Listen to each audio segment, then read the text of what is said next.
not South. I don't know, because North Carolina got some country-ass parts. Charlotte. Charlotte what? It's not South. Well, I come from New York and say, oh, you know, this shit's country. Yeah. This is not country. Charlotte is not country. Well, you got to realize something. I'm speaking for Northerners. We want to move down south, but we don't want to move to the deep south. That's night and day compared to up north. Like, we think of open fields, we think of big-ass bugs. What the fuck is that? I'm tired of this fucking country-ass fucked up town. It's not welcoming when we think of this, the down south, but we still want to go to the south. We still want to feel southern hospitality. You still. All right, fuck all that. George Bush is going to the 8th ring of hell. What is this new discourse about things not being the South? I get Delaware's great. I get that, right? I get Delaware for sure, because you're like right next to Maryland, and Maryland is the South. So you're 20 minutes from Westchester. Yeah, if you're in the lower half of Delaware, you're South. You're Southern. Yeah, but like, I it's because Southern states are becoming more revolutionized, like industry revolutionized, hustle and bustle. They're starting to get more modernized. That's the word I'm looking for, modernized. Charlotte, North Carolina is becoming like a tech place. And a finance place. I yeah, over there. So they're moving away from cultural norms of the South and like big open fields to more hustle and bustle instead of being relaxed. But it's still the fucking South. But they not wearing dresses with yes, they are. They are, but like in Charlotte, North Carolina, you can't get away with that no more. So it's like they're changing. So they just let the baby just do what he wants. He just running the fucking mouth. Yeah. I think he was like the last. Cause baby like in his 30s, right? Yeah, Kirk do what he wants. Yeah, and he is towards the end of the regime of the old. So they're trying to be like, yo, I don't want to relate to that. I want to be hip and cool. And it's just like, y'all still in the South, bro. You're trying to be geographically different. It doesn't make sense. I'm on record saying I think when DC niggas get it right, they dress the best. You are. When they get it right. I disagree, but like for example, Wale, Shy Glizzy. Those are like prior to two. I think that's like. Yeah, I'm not saying they all get it right. Okay. Because New York niggas don't. Because I would say, like when I first started getting into clothes, Wale was my inspiration. So it's like when they get it right, and it's like. But like living in DC for a year, I've seen a lot. Yeah, it's a lot of bullshit. I've seen a lot of bullshit. But like, there's not two Wale's. You know what I'm saying? It's not two. I mean, yeah, but so that's technically the South. Yeah, absolutely. So it's like, but like y'all could be hip, but not. There's so many colleges in DC. And so much. Cause I feel like they blend everything. Yeah. Like they'll take the like you saw him and Jim Jones going back and forth about Nike boots. Like, and the dude was like, the Nike dude came out like, yeah, DC was really what helped the Nike boot, propel the Nike boot to what it is. Nigga, Wale saw it fly. Yeah, but like Jim Jones saying we've been wearing those and whatnot. But like, I doubt it. No, Harlem niggas, you gotta think they put a lot of the stuff. That's why I'll be so hard on New York niggas. I think there's a good amount of New York niggas that are actually fly. But what happens? Okay. Shout out Juicy, man. But the thing about Idris Elba. Chill out, bro. But anyway, the thing about New York niggas that pisses me off, but I have a little bit of empathy for, is overstimulation. It's so much shit for them to buy. Like they have access to every single thing. Scammers. That was crazy, but yeah, it's so much shit for them to buy. Homeless scammers. New York and DC are homeless scammers. Like, I was introduced to scams in Philadelphia. When I lived in DC, it was just like we do like you know what I'm saying? Checks for like we like, yo, I'm gonna give you $400. You give me half, I'm gonna pay your bill. Like that was the scams we pulled up. They was like, yo, we're gonna go get $6,000 from Navy Federal. I was like, you're doing what? Yo, what bank you got? That was the first time a nigga asked me that. I was like, nah, I'm not trusting. And I banked with Navy Federal this week. You saw the Navy Federal news. Yeah. Very disappointing. They said we the least racist though. Yeah, that was crazy. They came out and said we are the least racist. If you are not aware, Navy Federal, the largest credit union in the United States. I did not know that much. I mean, I didn't know it, but it kind of makes sense. Yeah, it makes perfect sense. But largest credit union in the United States, they were found out to be denying black applicants at a higher rate than white applicants with a worse credit profile and making less money. So, we want to talk about systemic racism. Start with how you even get leverage to build wealth. Yeah. And the number one, at least the last 57, maybe even 100 years, the number one wealth builder has been real estate. Even we can't get access to funds. When you think about it, even during slavery, real estate was probably still the biggest thing because you needed to have. Well, this is the thing about slavery. We was the real estate. Like they building upon, we building for it. We are the builders. Yeah. Like we the building blocks. Yeah, so it's like we the number one asset. Yeah, but like 90% of millionaires are made through real estate. So it's just like, yeah, if you can't get that, that's why I kind of you can have your own philosophy about life. When people be like, that's the worst investment to make, I be kind of confused. Like, why would you buy a house? And I'll be like, oh yeah, those people. I'll be like, but you got they're thinking of it from a small, not I don't want to call them like small minded, but they're thinking in a box. A very short sighted box. Yeah, it's like you want to live in this spot for 30 years. It's like you don't have to even live there. Yeah, that's the thing about buying a house. People don't think that far though. Like, but this is where I get like the nuance of it because we're in such a small box. You don't even see the possibilities of anything else. Yeah. But or you have such tunnel vision. Yeah. Like me personally, I want to have a condo in San Diego, Miami, Chicago, and New York or Philly. I don't know no condos in New York. I can't do it. But Philly's not open.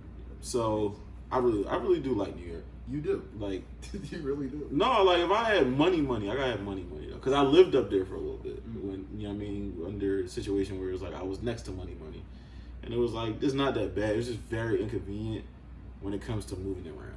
You're never gonna move around freely. It's like if it says you gotta have fuck you money. Not even just that. We had like fuck you money in a sense, and it was like even still, you never know when you're gonna run into 20 minutes of unexpected traffic. I mean, if you had fuck you money, you get a helicopter. See, that's crazy. That's what I'm saying. I probably wouldn't do that like that. I would never get a helicopter. I'm gonna say I would never get a helicopter, but I wouldn't do it to go from. I'm not doing it like that. That's what people do. But I think that was the craziest thing Uber ever did. Like you want Uber heli? That's fire. That's fire. I ain't gonna lie. Like when Ruben, we're gonna talk about Michael Rubin and whatnot later, but when Ruben be going from New York to Philly in like 20 minutes, it's flames. Super flames. In thoughts. In reality. Yeah. In reality, you fucking up the environment. Yeah.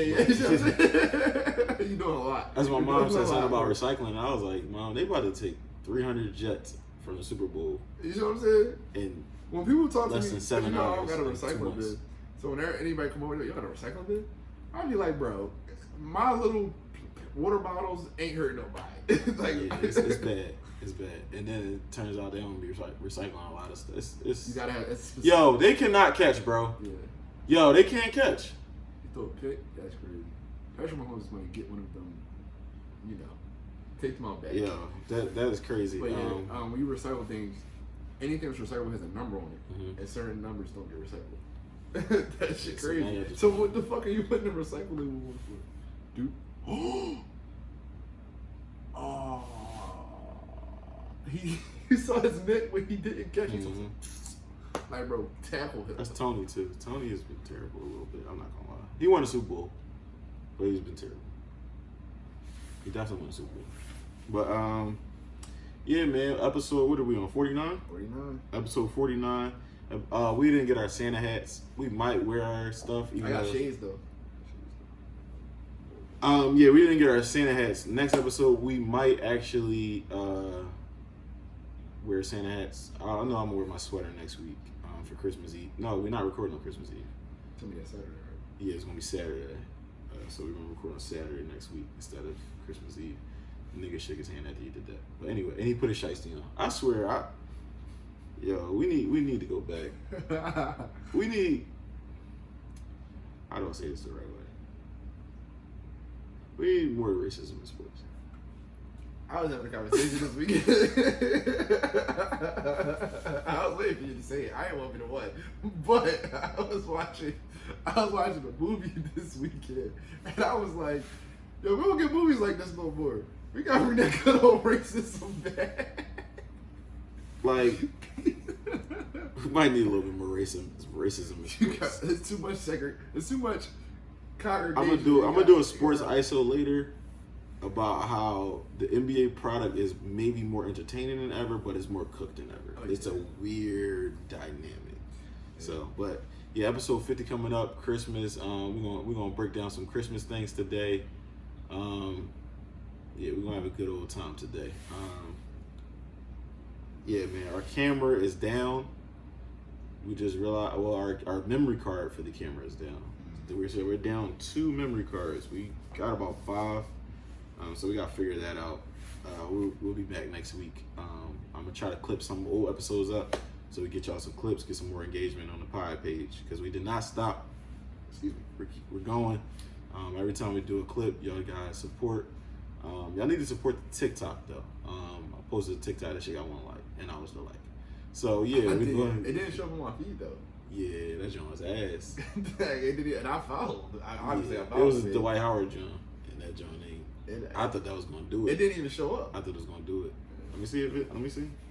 I thought that was gonna be the one. Yeah, that's crazy because I was on TikTok. I tried to repost it and everything, and it was like nah. 16 video. Let me see, 5 theory. Yeah, it got 1 like. They actually removed it. Okay, that makes a little bit more sense. Due to copyright restrictions. What about Dwight Howard as a copyright restriction? Dwight Howard said no. Yo, TikTok does not like us. It's a hard game over there. Like 4 videos taken down? Yeah, one of our one video that was about to go viral was taken down. Immediately, about 10 minutes in after we was getting, like Keith said, his phone was getting hot, and then that shit was like sound removed, and his phone definitely cooled down after that. Yeah, man. But how was your week, bro? What you getting into? I had a good week. I went cologne shopping yesterday. What you get? I don't know how to say Mason. I don't know how to say the recipe. Oh, MFK. Yeah, there we go. What you got? Gentle fluidity. I ain't telling nobody what I got. Don't tell me you got Usaid Mood. I ain't telling. Yeah, you got Usaid Mood, y'all. I ain't telling nobody what I got. You late, bro. There's some new Oud out See, there. that's not what I got. You ain't get gentle fluidity. I ain't Did like you get Grand Sewer? I ain't like it. You ain't like Grand Sewer or gentle fluidity? I ain't definitely like it to fluid. That's because you're not fluid. It didn't. It ain't sit right. It ain't sit right. But I got that and these 2 other ones on the way. Oh, okay.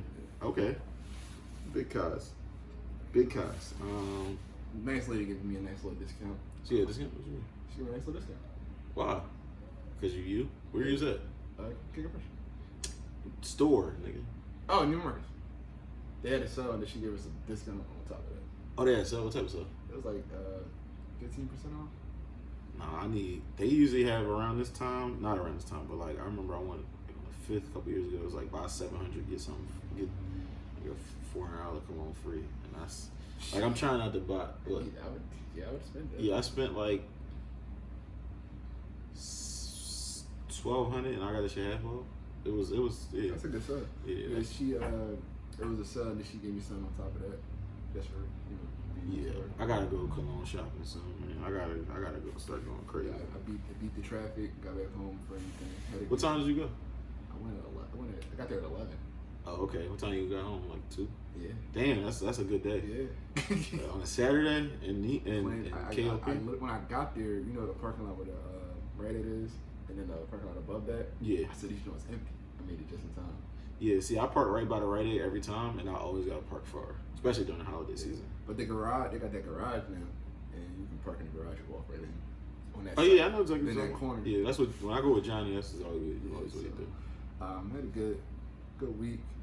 Work was pretty easy. I can't complain. Got from my lab. I got like 4 days of PTO left. I'm gonna only use 2 of them jobs for the day after Christmas and then that Friday. I haven't used my PTO for Christmas season yet. I might. Yeah, wow. Well, you know, my job, it's like I ain't gonna say I make my own schedule, but you don't feel the need to take off. Yeah, it's like a thing of, all right, I can rush. Like sometimes we get off the game at 3 in the morning. Sometimes I'll do my work till like 5, sleep in a little bit, periodically check, get my emails, and then around like 1 to 3, I gotta be on it. Yeah, see, I gotta take that drive down south, so this nigga's going to Delaware, y'all. I'm taking it. I gotta take that drive.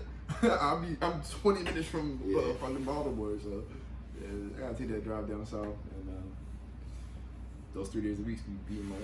Yeah, see, I gotta go in like, I don't know, it used to be once a week. Now it's like once a month. Once every 2 months, once every 3 months. See, if I had that, work would be a lot better, but I don't know. But I would be more productive if we had to go in twice a week or something like that. See, the thing is, you won't stay the whole day. I'm not staying the whole day. Yeah, so we're a much more intimate group. Yeah, like, so when someone leaves, everybody knows. Yeah. Versus like your job is like a little bit more like spread out. No, they be seeing me.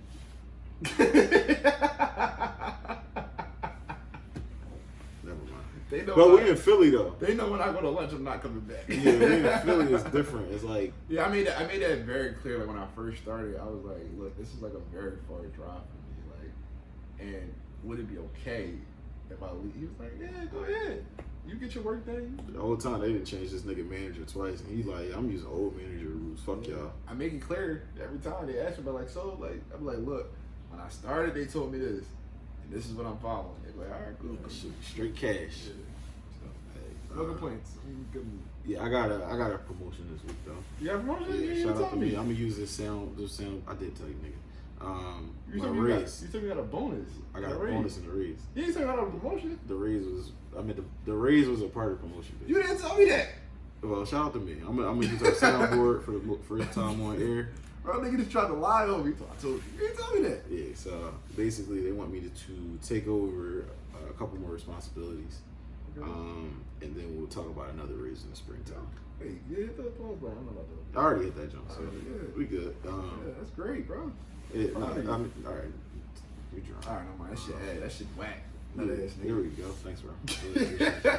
That's a lot to me. Yeah, man. Action pack. We had a holiday party. Yeah. You sent a pic. Y'all was going like a scavenger hunt. I wish I would.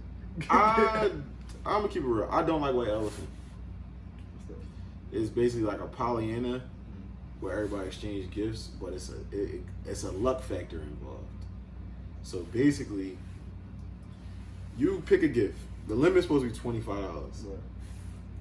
But, some people go overboard, some people, whatever. It's filling in the Christmas spirit. Exactly. So you get a gift. So it can't be like a girl thing. You just get a gift. Yeah, General like gift. socks or some shit. No, don't do that. That's rude. I'm just saying, like well, you think a lot of people in America are alcoholics. So you just get like a little bottle or something. Like, I got some wine. Okay. I grabbed the wine, 8 in the morning. Remember we was on the game. I was like, yo, you got a bottle of wine, you ain't open, can I buy it? And I was just like, all right, I was just going to work. Got some wine. Boom. What happens is you go in a hat. Let's say it's 12 people.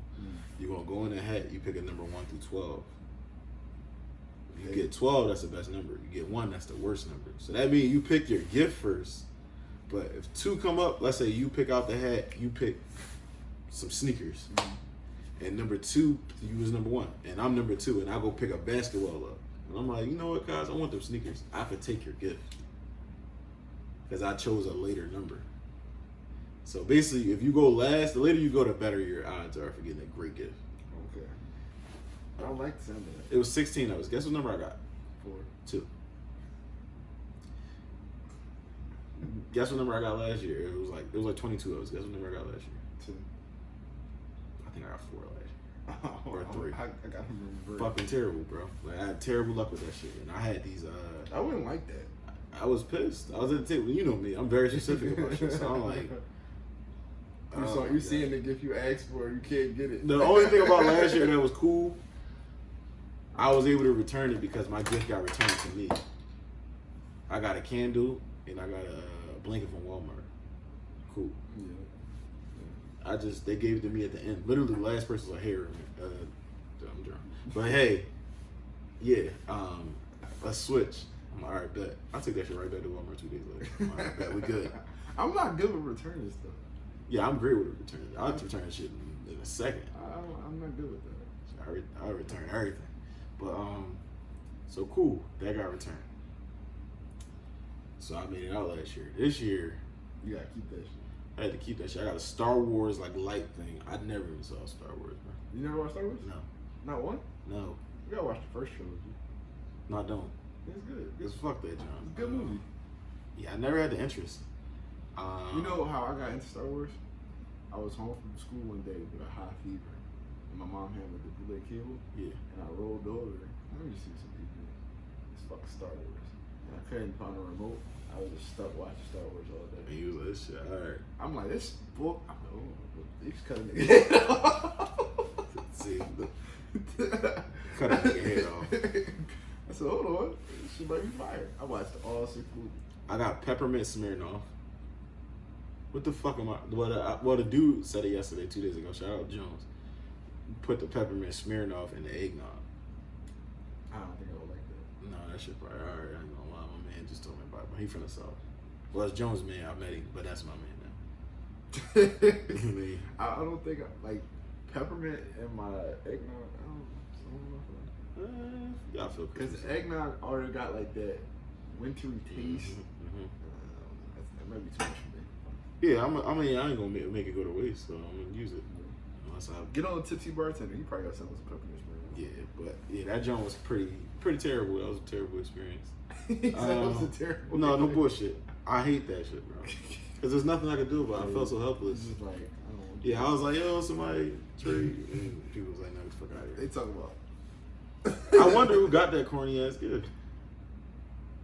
Oh, and it was, Oh, because nobody can say what they got. yeah, it was peppermint chocolate cake patties in there, too. I hate peppermint chocolate. Somebody was a real peppermint freak. Like, Either he was a real peppermint freak or he was a real asshole. asshole. Yeah.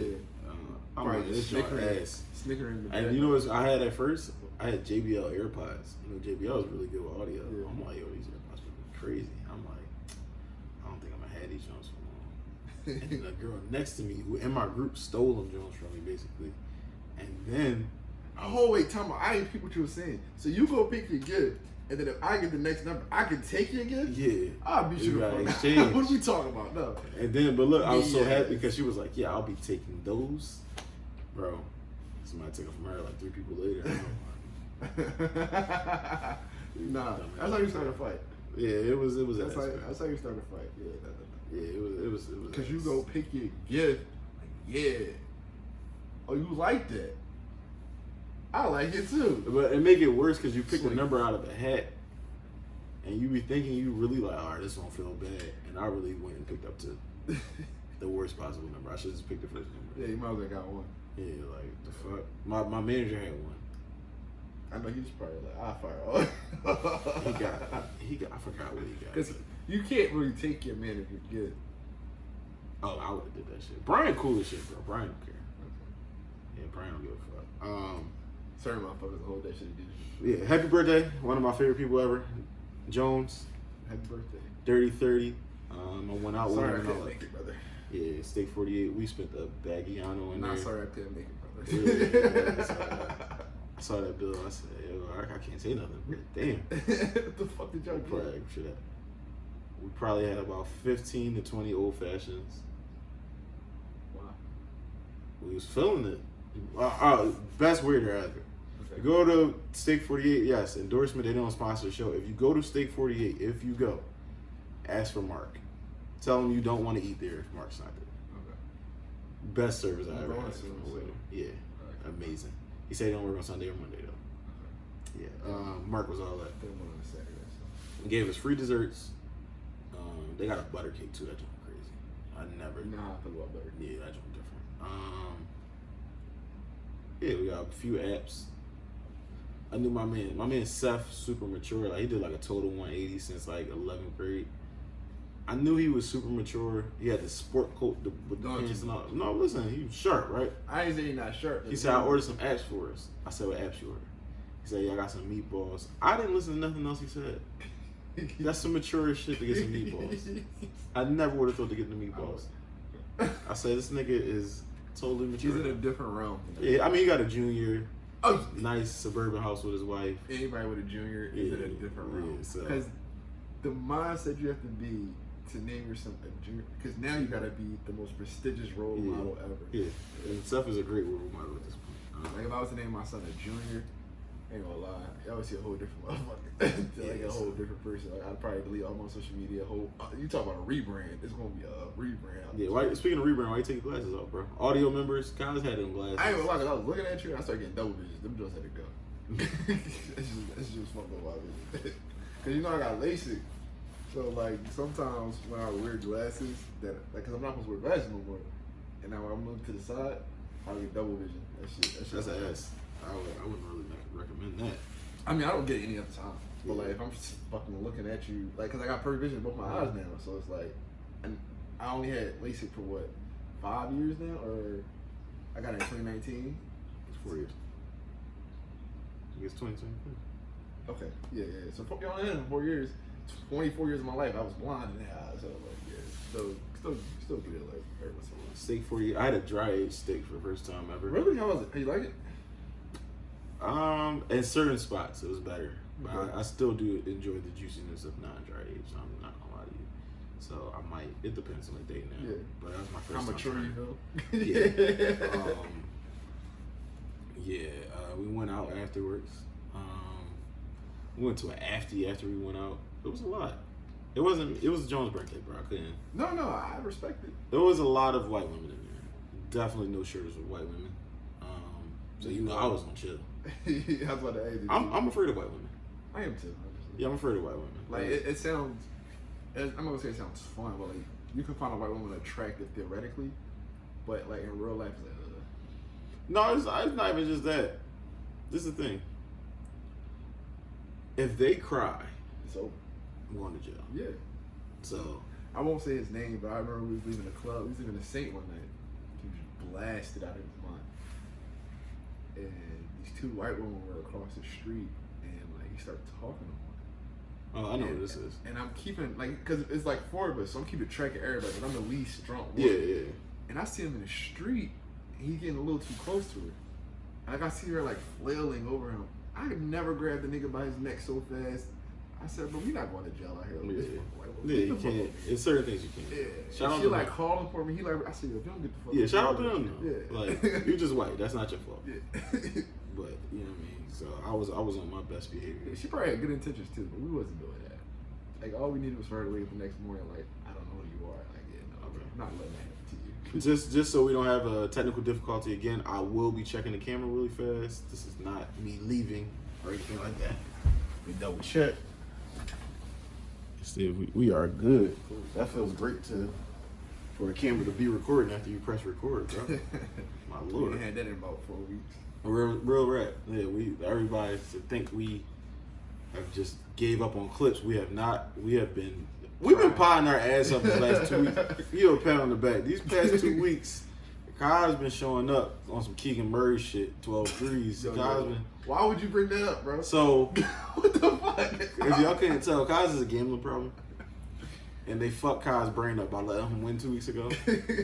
And now he's stuck till 2030. So they get me every year though, Yeah, so- because I always win like a stack or two every year, so they get me every year. Yeah. But bro, I be cooking up some bangers. He couldn't make 1 3, bro. I bet Keegan Murray to get 3 sometimes threes. you're just off. Fuck that. I bet Keegan Murray to get 3 threes. Bro, Malik sometimes Monk it's wouldn't just have off. had 10 assists. What are we doing? I didn't even know Malik Monk knew how to pass the ball. Malik Monk's an all-around player, bro. His role is always to just go get. I didn't know Malik Monk knew how to pass the what the fuck. I didn't know Malik Monk knew how to Yeah, pass the sad ball. And he had 9 assists. What are we in like a dub? What are we doing? Hey man, And then De'Aaron Fox had fucking 41. what happened to the game I love? What happened to the game? No, that was a great game. That was a great game. Yeah. But they and then the next game decided to have 12 threes. I'm taking his family hostage. That's for you. We've been pieing lately, man, and we can say we can say that top topic for the next another time. Okay. But we've been pieing lately, and I'm proud of us, man. I'm just mad these clips haven't come to fruition. Yeah, we had some good clips. Yeah, we had some. I'm about to actually recycle some of that shit. Another episode possibly and get it going. Might do an ISO. You never fucking know. Where you want to start though? We already talked about our week. Where you want to start on the topic list? One second. Do you want to start kind of serious with our community and these woke niggas? Maybe we can do serious because you're getting there good jokes. Yeah. So I talked about. Did I talk about BWO on this podcast before? Probably in like earlier episodes. Let me see. Nothing recent though. All right. So I want to say this the right way. That's hilarious because look at this. That's how bad niggas be scamming. Oh yeah, because he's a part of that. Yeah. So yeah. If you guys have been living under a rock, well, not even under a rock. He's not the biggest rapper on earth. But in urban culture, he's a nigger ruler. Fabulous. Fabulous had a blue, looks like soft, I would say, outfit on. Soft as fabric. Like I don't really know if Fab is a gangster or not. With a man purse. Bottega sells it. It's like that Bottega green. The purse looks extremely high quality or whatever. And I was just like, yo, that's a bad fit, Fab. But I've been saying this for about 5 years now. So, I mean, it wasn't really no surprise to me. Mm. So 19 Keys, I guess, gets wind of it. And he's like, yeah, I want to get exactly what he said in my exact responses. And I'm not even going to tag him if we clip this up or anything. Male rappers who wear purses are a part of an obvious agenda to normalize their secret lifestyle. That's actually moronic. Yeah. Because why would I normalize it if I wanted a secret? If it's just like, I can follow the train of thought though. I can follow the train of thought too. But the sentence is actually that's what the train doesn't really leave the station. So I said, y'all be majorly triggered by stuff that truly doesn't matter. Least of the worries when it comes to a rapper's behaviors or habits. All he says is it matters, 100%. Of course, he gets a lot of likes on his response. I said these dudes rap about promoting generational violence or half-assed dads, frontierizing whatever community they're a part of. Sometimes being a hypocrite in every way of the word, but yeah, bag is where we draw the line. It is really the lowest hanging of fruit, in my opinion. Now, the thing about what I've said on this podcast, I am not as selfless as a Martin Luther King, selfless as a Malcolm X, selfless as a community leader. Any martyr or community leader that we have had, as selfless as Fred Hampton, especially at that young of an age, as selfless as a Stokely Carmichael, aka Kwame Ture. I'm not as selfless as these people, right? But what I've learned is in this social media age, with everything being so transparent, your flaws being shown on the edge, what I've seen is people like that speak so radically and speak down on people tend to have the most skeletons in their closet. A lot of these people always are the ones guilty of stuff. For example, Brother Polite. Yeah. Brother Polite was convicted of some sexual crimes with, I believe, his stepdaughter. Yeah. The call was coming from inside the house. So it's like you have 19 Keys, and I wasn't going to go on the internet back and forth with him because I understand. Can't really win an internet war when someone has like a cult following. It's like trying to correct a beautiful woman on the internet.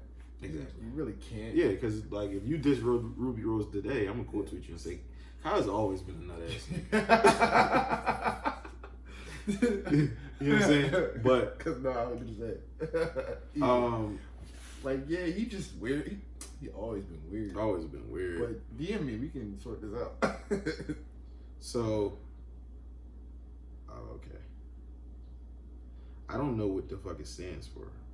And I think it's Block World Order. Yeah, I don't. So, yeah, Black World Order. I'm sorry. So, to go into, we talked about everybody scamming before. And I think we mentioned BWO, but let's take a little deeper dive into why I don't trust these niggas. And quite frankly, they might be more well-read or more intelligent in a certain space because that's what they use their brain capacity on. But honestly, I don't look at a lot of these niggas as smarter than me. And not just niggas. I don't look at people as smarter than me a lot of the time. Right? Any nigga so focused on a man wearing a bag as like a agenda that we gotta worry about, we're not really the brightest tool in the shed. So, brightest bulb in the box. but this is the thing. We're selling something. There's a young brother, last name World. It was I think on the city council or something like that. And he was going against Shiesty, like the Shiesty Mask band. And this is when I kind of broke the story down to my parents. And my mom was like, yeah, like, why is he up there? And I'm like, Mom, you gotta recognize he's selling something. He could sell to the extreme side of this super, super liberal people. Like, oh yeah, go ahead. He tried to say there was no correlation between crimes and Shiesty Mask. What the fuck are you talking about, brother? You know what I mean? So, like, what are we doing here? I think when people like that do it, it's like, it's not, like, you're going to pass this law anyway, so I can still ingratiate myself or ingrain myself with these people by doing this. And I get, you know what I mean? I get the own. Yeah, he was standing with us for the whole time. Yeah, I don't give a fuck. I want these bands. Yeah. So, I'll be fucking wild. This is what turned me off of 19 Keys before I even was, I would say, invested in anything he had going on before the tweet and all that. Then this is documented maybe 30 episodes ago. I didn't know this nigga existed until you told me about him. So there's this group. It was supposed to, and I'm not going to actually, because we talked about it already. So I'm going to go through it really fast. Mm-hmm. There's a group of people. Derek Grace, you know, Derek Grace has to do with the tats to be having the guns and shit. Yes. He got the books and teach you how to farm and all that. So he's supposed to teach you how to farm and like self-defense or something like that. There's a stock market guru that has this bot that is going to teach you how to trade and whatnot, right? And you have someone else who's going to set up the business, have your business right, and how to set up trust. And, you know, niggas would be like, yeah, sell it to yourself through your trust, you know what I mean? So you can never get sued. Get you, know what I mean? Trust, get you a C Corp or S Corp, get your LLC under the S Corp. All the shit that Waka Flocka discovered 2 years ago, and why he's a fan of Donald Trump now. Yeah. So then you have... We are cooked. I mean, you see, I named 3 people and what they do. Yeah. Then you have 19 Keys. I think his name is Jabari or something like that. But you have 19 Keys. Now, niggas named Jabari either do something really good or just... Listen, Jabari, guess what his job is? His function. I'm going to say marketing. A little bit more in depth than that. Architecture of minds. Marketing. So, all these people, they get, I think, a 15 to 20%. Bro, architecture of minds is just going to always, like, go ahead. Yeah, I might need an episode of architecture of minds. So, we have here this group of people. They're supposed to provide the Black World Order. Oh, they had a banking system too. They were going to try to develop their own bank, right? Cool. We need that. We need that with what Navy Federal doing. Right, but can we stop for just one moment? What's up? These niggas don't got even remotely the same amount of money as Kanye, right? No, they was going to bring Kanye in. You don't know about that. But hear me out. They don't even got remotely the same amount of money as Kanye. Kanye put a large sum of money with J.P. Morgan and said, yeah, sit me at the table with Jamie Dimon. They laughed at this nigga. Who the fuck are you? Bro, you think we give a fuck about your little $3 billion? They manage trillions of dollars. He talking about some, I want to know how to create my own bank. Nigga, you just gave us probably 60% of your portfolio. What are you doing? Bank, like, you're failing step number 1. Like, listen. So we're gonna try to. It ain't like they went and bought an island, an unclaimed territory or something. No. All right, we're gonna establish this where we got the Black World Order. You know, I respect those people a little bit more. Like people that buy like unclaimed land and build communities. I respect those people a little. You got some type. You put in a little action. So, listen. My dad has a. I kind of want to get my dad on the show a little bit, but he's not gonna come on. But that's good. You know. No, I did. He's I'm not doing that. I kind of asked him and then kind of shot it down and saying, I was like, "Yo, you should." No, he's not coming. He didn't object, so he's not coming. No, you shot it down because he know he's not coming. I know he's not coming. We both know. I know my dad. But fair enough. What's that called? So essentially, these guys that are actually selling something, like they recruit people. And let's say I bring you in and I'm Derek Grace. I bring you in and I'm setting up the bank. I bring you in, I'm setting up the LLC. Whatever you come in for, your fee or whatever, 20% goes back to the business for management fees. Right? Keep the business going, right? Day to day. clerical, whatever. Now, how is 19 Keys going to get? He gets the flip. He gets like 25% commission from anybody. He has like a pyramid scheme type. He gets like a promo code. I swear to God, I'm not. This is not. I don't think this he's is a lying. fact. Check Long out story the code short. 19 Keys. Long story for short. 15% off. Do you know how the business fails? Probably not giving a return on Stock market. The stock market was a part of a scam. 19 Keys comes on, endorses with a kilo chain, like, yo, yeah, I just made this amount of money. I got this amount of returns from using so-and-so stock bot. Yeah, trading bot. Whole time, paper trading. But that's how they showed the real money. That's how they showed the gains. Paper trading. Which can be manipulated. We both know that can be easily manipulated. paper trading. You can go. You can set the time back. You can go search whenever a big change in the market was. Set the time to it. Put in $1 billion because you really could do this and get $10 billion return shows right there. So they did that. 19 Keys was able to recruit people, knowingly part of something that's fake because you know you don't have that cash. Yeah. I would think. Bro, if I had 10, whatever, because they probably did hundreds of thousands. This is just simply if we made a trading bot, right? If you made a trade, if you came to me today like, yo, I made this trading bot. I think I'm gonna sell it to the people for like $10,000 because they're selling about $10,000 to $15,000 a pop. I would say, Kaz, where you at? I'm about to come get you. Because no, you're not. Actually, you don't ever have to work again, but I definitely don't ever have to work again, even as your man. So you work for JP Morgan. Tell them you want to sit with Jamie Dimon, like, because you're about to be a billionaire tomorrow if you really have a trading bot. So for you to be a part of this, and you're supposed, I think that's a problem in our community. These grifters that take from the community. So basically, people will start charge back, $15,000. You saw the other day they released got that money in the they released a report that said our net worth is about $17,000 per. I don't know if it was per person or per family. It's probably per family. So black people's net worth is about $17,000 per family or per whatever. Which is fucking nuts. So you charge somebody $5. Did you charge somebody their whole nugget? Yeah. Our people don't work. I want to charge. Yeah, I totally want a refund. 15 bands, you goddamn right. So they go and they try to get the refund. The dude don't give them refunds because guess what? The one dude that files the paperwork, he put it. Everybody else has their government name in the paperwork. He's the only one that uses his LLC. So yeah, y'all can bankrupt my LLC. Y'all can sue my LLC. I'm protected. I'm cool. Yeah. He goes off. He got his bread. He cool. Now he could possibly go take this probably a few $1 million he made and go put it into a real portfolio. You can go sit with Jamie Dimon. You know what I'm saying? Guess what they say? Mr. Diamond. They say the 19 Keys allegedly. We need your commission back because he was getting 20% off of each sale that he helped bring in. You think he get the money back? I wouldn't. So you think Fabulous wearing a purse is a bigger problem? But you're stealing money. No, I'm saying what do you think? You think Fab wearing a purse is a bigger problem? Or someone that's grifting in our community? Grifting. That's disguised as a person that's supposed to be helping us. But that's another cover up though. Yeah.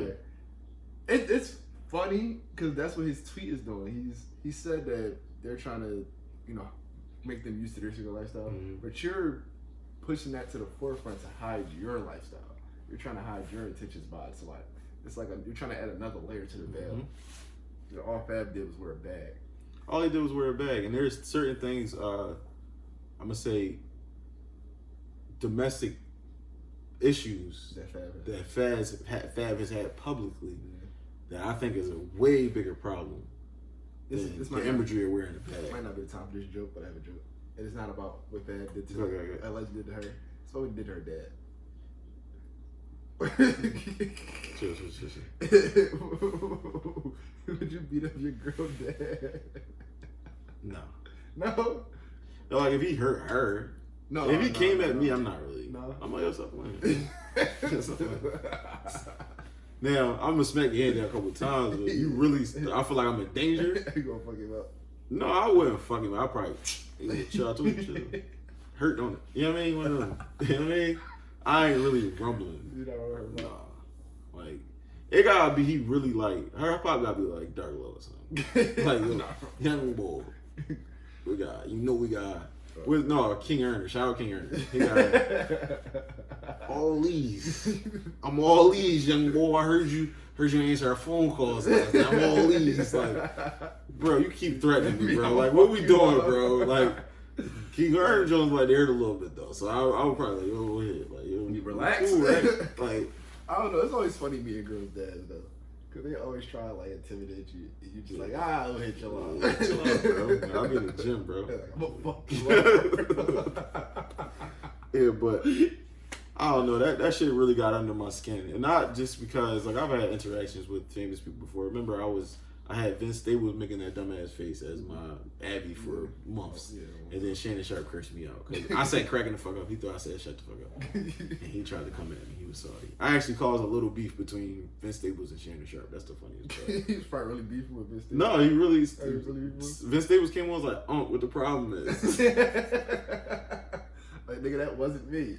He said, that wasn't even me. Damn. I was too used to the internet yet. He's still getting adjusted. Yeah, I said, damn. No, he was drunk during the holidays. It was during the holidays. Oh, yeah, he had that yak. Yeah, he was off that yak. He was off that yak. Yeah. Even Keeks was like, damn, what you do to Unc? But. Damn, what you do to Unc? Yeah. I don't call Shannon Sharp Unc. It's just funny. I feel it. Yeah, I feel it. But yeah, man, I just feel like a lot of us focus on the wrong shit. Like we just literally focus on. Now, I feel like that's America doing its job. I feel like America wants us all to be on a hamster wheel, so they distract us. But but even like on a lower level, like as a person, people distract themselves from what's really going on because that shit's stressful. Yeah. Like to think you gotta like trying to outwork poverty, which is impossible. Impossible. That shit really fuck you up, and if you really gotta think about that shit every day, you might go insane. So. You distract yourself with a little dumb shit. But I think it's a bad thing because people tie their value to these things. And I was thinking earlier, like what I was tying my value to and like why was I upset about something. I was like, my value isn't tied to anything but who I am as a man. Like you can't really devalue me as long as I stand on my principles and morals. Like I'm not out here scamming nobody. So I think that's what the problem is, and I don't know what the solution is because you would have to teach everyone to value themselves more than the things that we value, like clothes, women, or like for women, men, or job status, cultural status. Like you gotta value who you are, and to do that, that takes a big step. Well, I'm gonna play this clip for you to kind of get us out of that area. So this is a famous black economist. I'm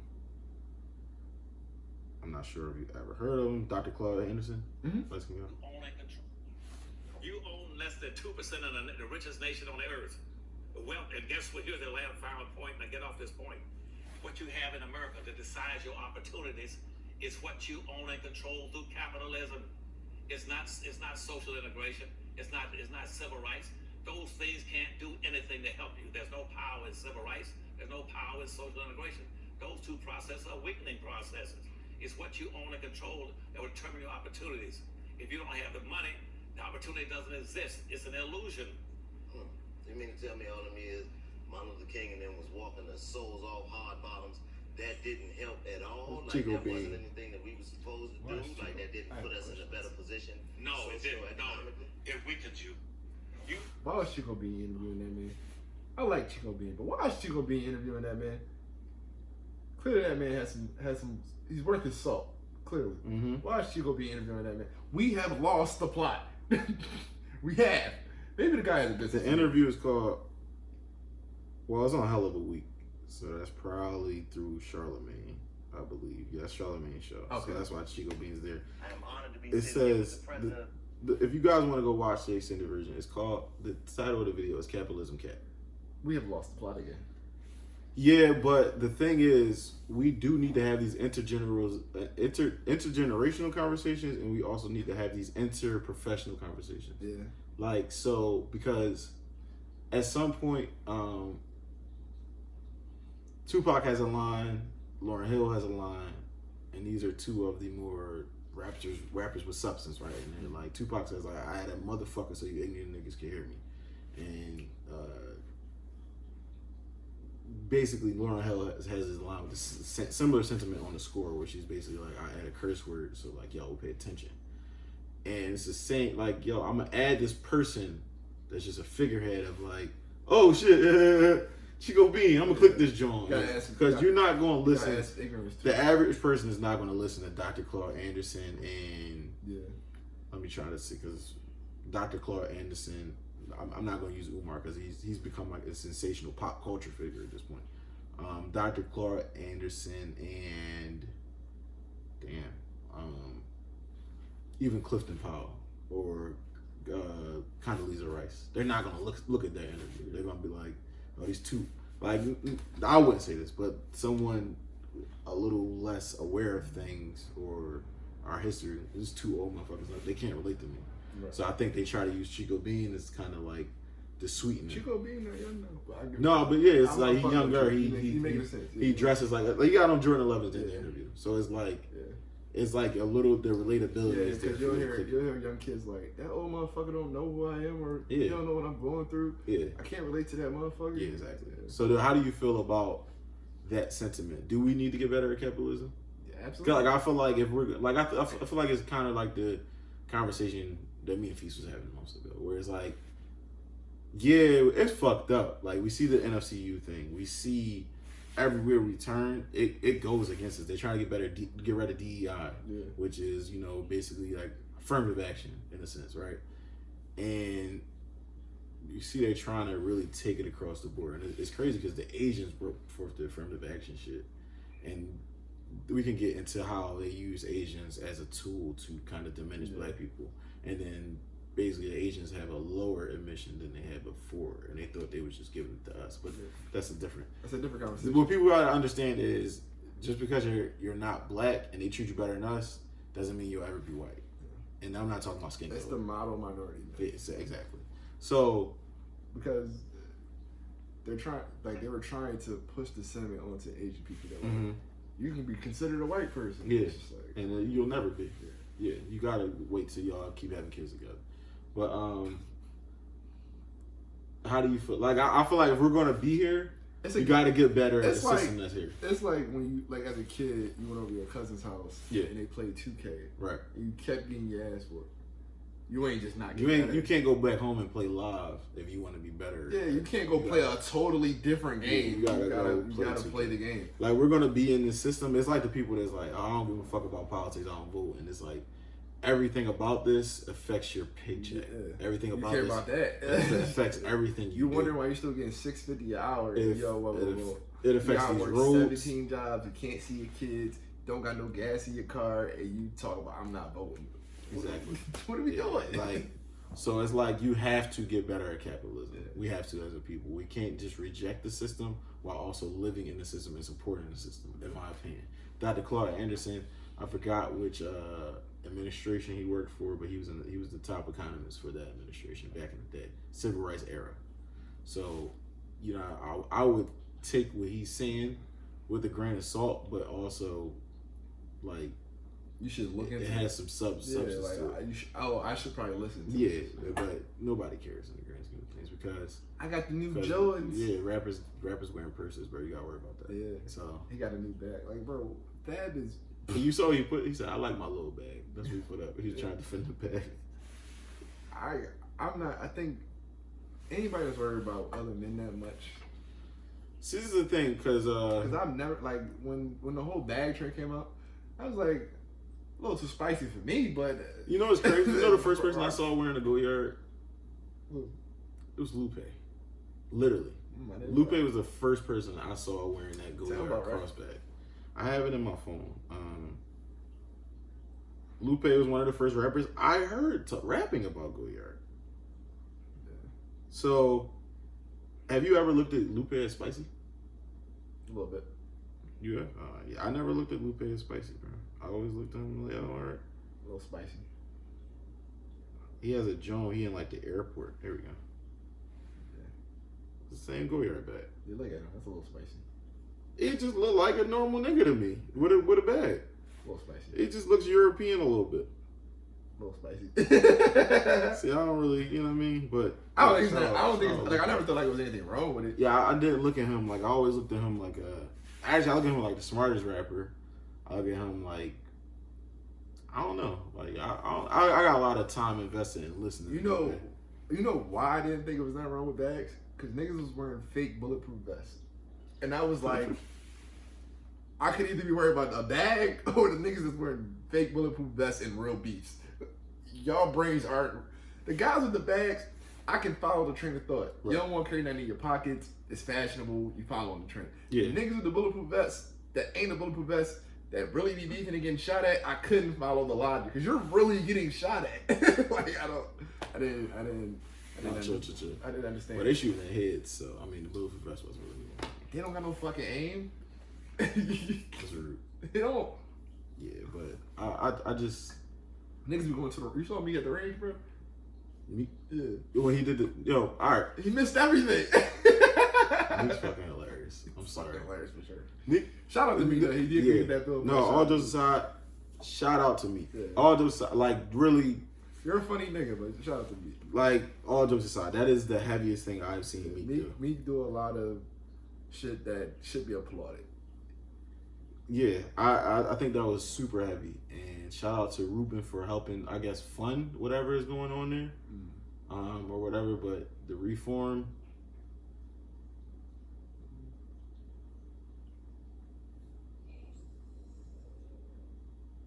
oh my God, football is crazy. Football is insane, bro. All you had to do was catch it. He had the ball in his hand. All you had to do was grab it to his chest. But go ahead. So to put into words of what Meek Mill did, I'm going to read the article as I did yesterday. The bill reform qualifications in the state by requiring mandatory probation reviews after 2 years or 50% of the misdemeanor sentence, whichever is shorter. In addition, also calls for the same reviews for felony probation after 4 years or 50% of the sentence.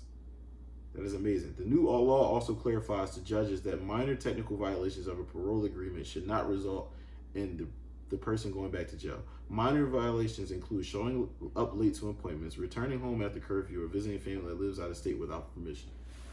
When Meek broke it down so simple as, all right, my son lives in Jersey. I live in PA. Me going to take him to school every morning was against my, you know what I mean? That's a technical violation. I could be sent back to prison. Is insane. And I'm not sure if you know, every time you get pulled over, your PO knows. Mm-hmm. So it's like, everything be fine. You forgot you got pulled over. It could have been a quick jump. Like, yo, you was speeding a little bit. Oh, my fault, officer. Son late for school. You in Jersey. All right, cool. You know what? Oh shit, Meek Mill. I have a picture, everything. Yeah. They got a documented system. They pulled you over. Boom. You go see a PO 4 weeks later. You forgot you even got pulled over. Yo, what happened 4 weeks ago? Nothing. I've been chilling. Ain't nothing happened to me all month. Next thing you know, oh, all right, bet you're a liar. Put your hand behind your back. Yeah. That's a technical violation. Yeah. So, I don't think people understand how fragile such things as being late. People will say like you should alert your PO every single day you take your son to school. It's like people operate in the reality where they think all these minute things are realistic. Like it just doesn't make sense. Minor violations include showing up late to appointments. Yeah. Bro, do you remember it used to be, what is that? Broad and what, Kyle? Broad and... What are you looking for, brother? The PO building where that McDonald's used to be, the dirty Broad McDonald's. Race. Broad Race? Is that Race? Or Broad and Vine? One of those. Broad and Vine or Broad, yeah, one of those. But where that was a dirty ass McDonald's. But you got to think about, that shit used to be wrapped around the building. People used to always be late. Yeah. So I get an automatic technical violation even if I show up an hour before. That's crazy. Followed back the bell. I had to take a family member down there. Yeah. This nigga hopped out the car like, yo, just spin the block. Yeah, because I gotta be here. Yeah. I gotta be here, and it's like you shouldn't get no technical violation. Now I can understand if you total disregard 2 hours late, and you on some. It's like, bro, I'm outside. I feel like as long as you have proof, there should be a proximity checkout system. And that shouldn't be in a spot where there isn't available parking at all times. Available parking, and they still humans. It's cold as shit outside a lot of the time. Y'all got them sitting out in the cold. Yeah. So it's like, what if people with weak immune systems? Like, I'm just supposed to get my immune system weak and more, so now I'm sick, and now I can't go to work. Now I might get fired. As soon as I lose my job, I'm going back to like. It's a system with a snowball. They promote high recidivism rates. They want you to return. Yeah, they don't want you because our prison system is privatized. It's a money making machine, which is a conflict of interest in itself. Everything in this country, when you really start follow the money. If you want to know anything, just follow the money behind it, and you're going to be disgusted with it.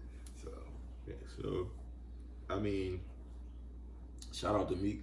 That was, as a person that has had family members close to me be on this probation or parole or whatever, I totally understand how technical violations can affect lives. Yeah. So, yeah, man, shout out to Meek, man. That was heavy. He broke down and cried. Yeah, that was heavy. He was like, yo, I didn't even cry myself. Yeah. And it's like, I think that's a culmination or realization of like, finally, you know what I mean? Like, yo, like, right. Yo, like, finally, bro, like, because even still, he had a gun on him. I don't think that was right. But for them to say, for them, all these niggas coming there all summer, I love that song. But for them to say, yeah, he pointed a cop at a gun at a cop that was a part of like an undie takedown force. Yeah. He wouldn't be here. Yeah, he said that. He was like, that make sense to you? That doesn't make sense. That never made sense to me. I remember because remember back before super internet and Twitter and shit like that. I remember I was like, they was like, yeah, Meek book. Listen to the I think Flamers 1 he was book, or Flamers 2, one of them. But they was just like, Meek book. One right before Flamers 2, yeah. They was like, Meek book. And he was on a voicemail. And I'm like, oh, he really is book. And then they was like, yeah, he had pointed a cop at a gun. Yeah. I mean, a gun at a cop. I said, what are you talking about? Yeah. I said, what made him? Especially not in that era. You wasn't pointing no gun at a cop. Like, you getting cooked and they just walking about their day. There's no protesting because the niggas cop, ain't had no camera like that. The cop system in Philadelphia and like that range, like 2000, like 2010, was like Baltimore. That shit was wicked. Yeah, it was acting crazy. Yeah, it was acting fucking insane. Yeah, they'll pull you over, take your drugs, and just send you about your day. Or they might beat your ass. They might take your drugs, beat your ass, sing you about your day, pull you over the same day, and then send you to jail. Like, they was fucking wild. Yeah, it was wild. So it's like that just never made good sense to me. I'm gonna keep it a bean. So shout out to Meek Mill, man. I want to give a big shout out to him. And one thing I do like about Meek, he goes into all these spaces. It remains itself, it seems. Yeah, like he be in there bust down chains.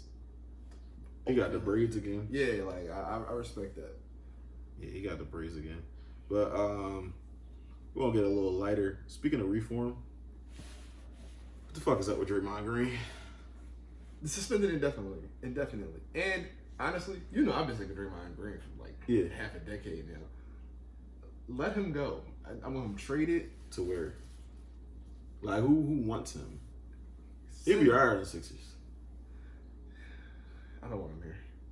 Bro, that defense. You got Pat Bev. No. I don't think the trade-off is worth it. I just don't think it is. Because Knicks. Him and Julian Draymond will be fucking rumbling. Yeah. Jalen Brunson ain't no bitch. There's nobody over there you smacking. There's nobody over there you smacking. Quentin Grimes. You're not smacking RJ, bro. He's from Canada. RJ is Steve Nash godson. You're not smacking RJ. Oh yeah, that's true. You're not smacking RJ. You will really be out the league. Like, I'm trying to think. I always wanted them to trade for Ben Simmons. That's like my dream. But the Knicks, he can't go. He can go over there and smack some people on the nuts. Ain't gonna cap. He go smack some people on the nuts. Cam Thomas? Not smacking Cam Thomas. Cam Thomas ain't shit funny to Cam Thomas. Exactly. Not smacking Claxton. Not smacking Spencer Dinwiddie. Spencer not going for it. You see how serious that goatee is? Spencer Dinwiddie not going for shit. I'm trying to think. You smack Cam Thomas. You smack Cam Thomas. But I don't know if Mikal Bridges is going for it. I feel like Cam Thomas got like blade on him or something. No, I think Cam. He Thomas. Everything cool. I think Cam Thomas is a little too political. I don't know, but I don't know where he goes. But they paid him too much money. He isn't worth his salt anymore. I think he got paid for what he did. Yeah, him and Clay. Yeah, but you can't repay Clay. You can't. You just can't. Like, if you do, the team's cooked. I don't think the team is cooked because they have the talent. Like Jonathan Kuminga isn't that great of an offensive talent, but he's like a jack of all trades. I don't like it. Moses Moody, I like Moody. hustle, shoot, pass. Yeah, I like Moody. I like the left hand Wilson. Podinski, Yeah. he can hoop. They have some pieces over there. You But got- outside of that, it's good. And I like Mooney, of course. I love Mooney. You gotta get rid of Draymond, and you gotta get a vocal leader who's not going to get himself kicked out of the games.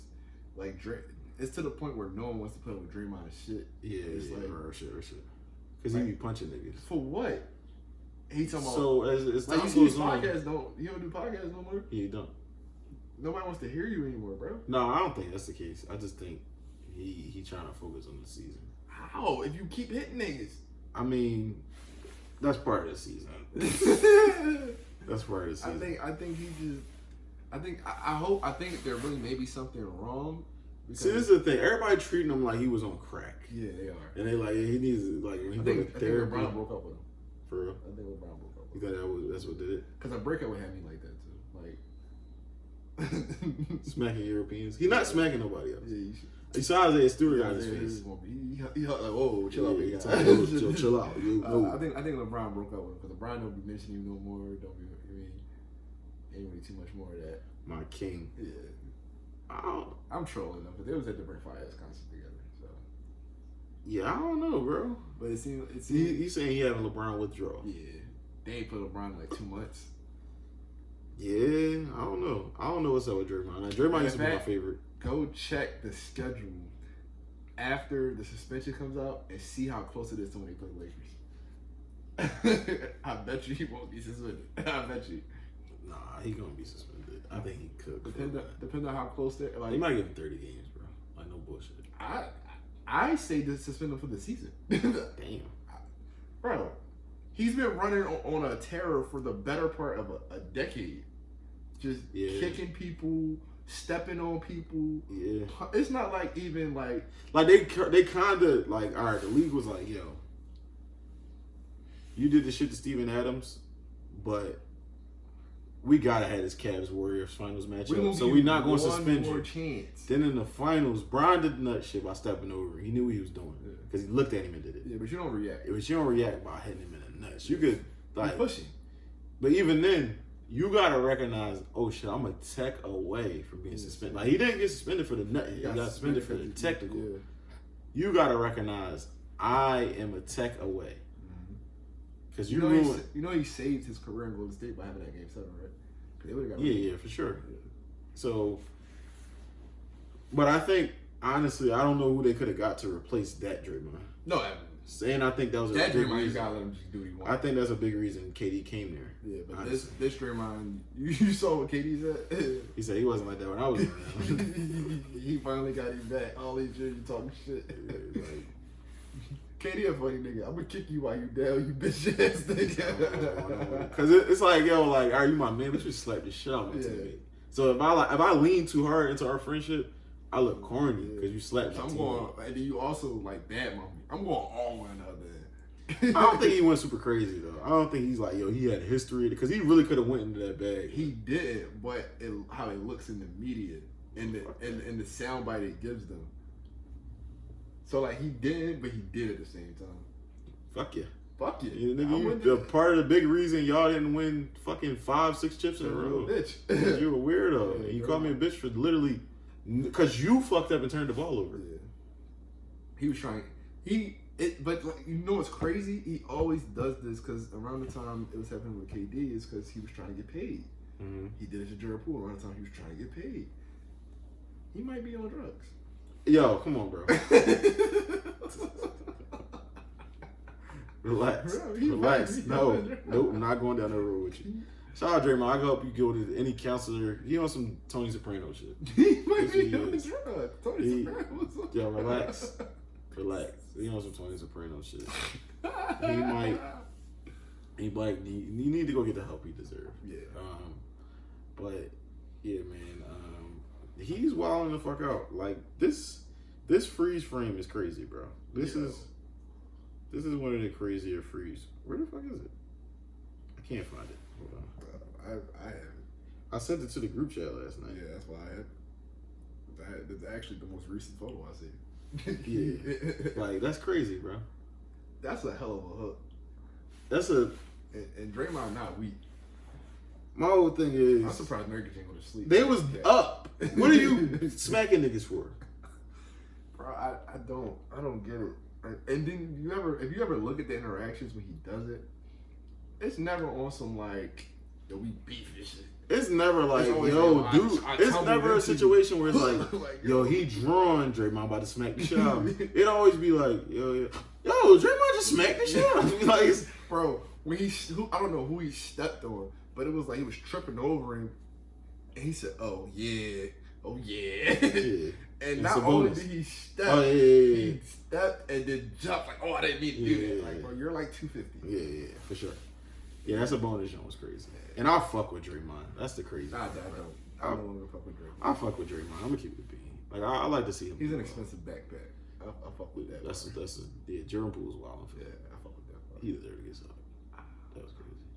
That's crazy. After hearing the stories behind it, they say he was quiet for days. He said Draymond kept fucking with him, and then he hauled off. Like after he bust their ass, it was like, you an expensive backpack. Yeah, we got Rumble. I'm fucking with it. We got Rumble. Don't sneak me then. It's not really a sneak. You gotta recognize where he took it. Like I don't think expensive backpack is fighting words. I'm sorry. no, but like at this a nigga like that. Shout out Dave Chappelle. You don't get much blacker than the name Draymond Green, right? So you got this.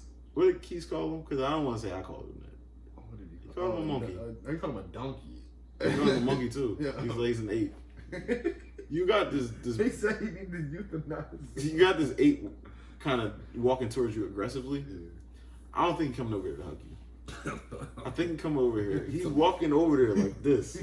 So that means he's gonna do this. And you're gonna move his hand and tell him to get out your face. Once you do that, It's up. it's up. That's what I was saying, like in the group chat. Like, yeah, Jordan Poole ain't necessarily deserve to get smacked.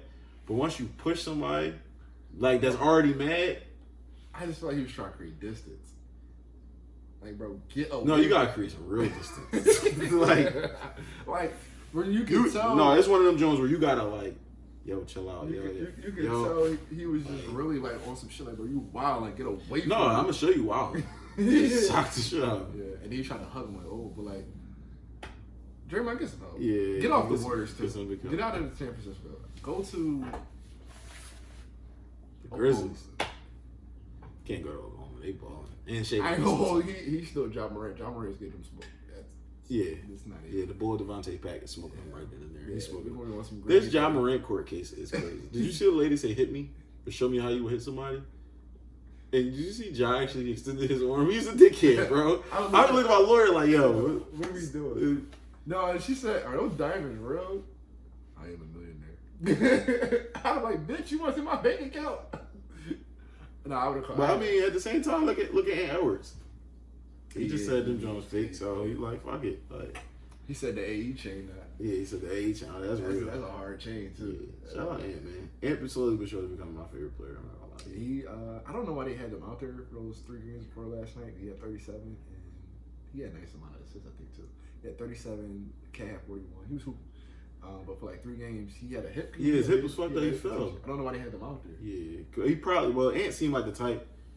He just try to get back in a rhythm. Yeah, like he probably. But one like, game, alright, and I bet on you, if you want to reimburse him, brother, because you fucked up a ticket, and everything else on the ticket hit, you checked in the game and then checked out, bro. Just stay out the game. I feel like that should be voided.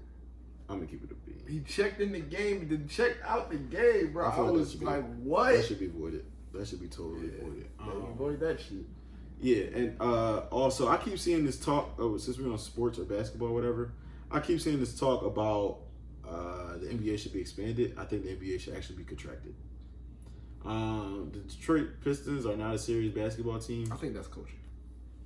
I don't think it's just coaching.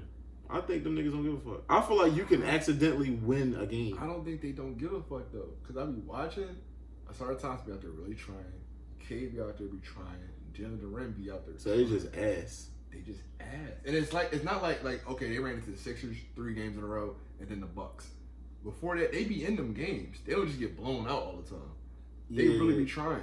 They need to try more. Because I think it's really bad coaching. 22 games is crazy. They have a lot of talent. You can't tell me you can't win a game with Cade Cunningham, Jaden Ivey, Kelly Hayes, Jalen Duren, Isaiah Stewart. Wiseman been hooping certain games too. Wiseman. You got Bagley.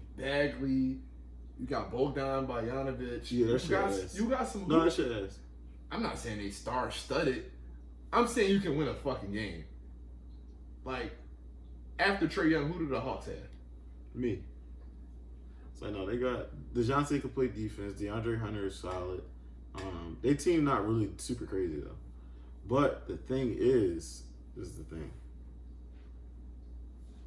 There's certain games, even since his rookie year, Trae will win you some games you're not supposed to win. I'm not. Cade is a number one pick. You gotta go out and win some games you're not supposed to. I mean, the first two games you see, the two games they won, Cade won them games. All right, but you gotta win more than two. I'm putting it on coaching. I'm not putting 22 straight games on. Now I believe they checked out of coaching. Yeah, but like once you check out it. Like I think probably 5 years ago I realized how much coaching was a part in that. I feel like we checked out of Darvin Ham, but we still go ahead and but we got LeBron. Yeah. It's a complete. But even games we don't have LeBron, we just cooked the shit out of the Spurs without LeBron. A team that was on but until they beat y'all the next night, there was no AD. That's another thing. But like I'm saying, they was on an 18-game losing streak. Yeah, but we gonna cook them. But at a certain point, that's not coaching. That's just Vic having a great game. No, I'm not talking about that. I'm saying them losing 18 straight games. That's not coaching. That's on the players. Like you can't. It ran into a tough schedule. But 18 straight is crazy, bro. That's what I'm saying. Like we can't. You can't be losing 18 straight. We can't have this. It's like this the NFL talk. this year is a lot of parity. The teams aren't like just blowing out. You don't know. All right, this game in, game out. You don't know. Yeah, like it should be a thing of if the league is so talented and deep as people are saying. Like I feel like the talent up here. Talent, we have never. These niggas can do side dribble, step back, this and that, but they doing all these dribble moves. They don't have culture. They don't have culture. They don't have any intangibles a lot of time. I can't really say because I think it's just a turning of. It's a top to bottom problem to me. I think not just coaching. But like I can't say that this problem hasn't always been, because the Charlotte Bobcats is terrible. Was fucking terrible. Super terrible. So bad they rebranded the team. Yes. So, and that was 10 years ago. Yes. So I think it's just the fucking Pistons turn. Yeah, but at the same time, so you're saying contractually they never had this problem.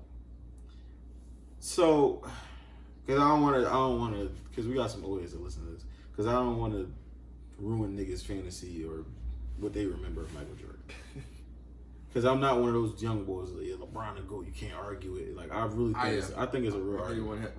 I will argue that LeBron has to go. It's not even a question to me.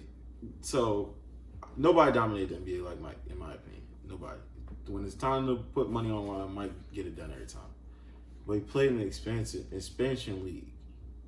Like they made 2 new teams. The Heat and the Magic was not there until like 88 or 89 or some shit. So it's like. That dilutes the talent. Because they take from other teams. I forgot how the expansion draft works. I think they take from your bench.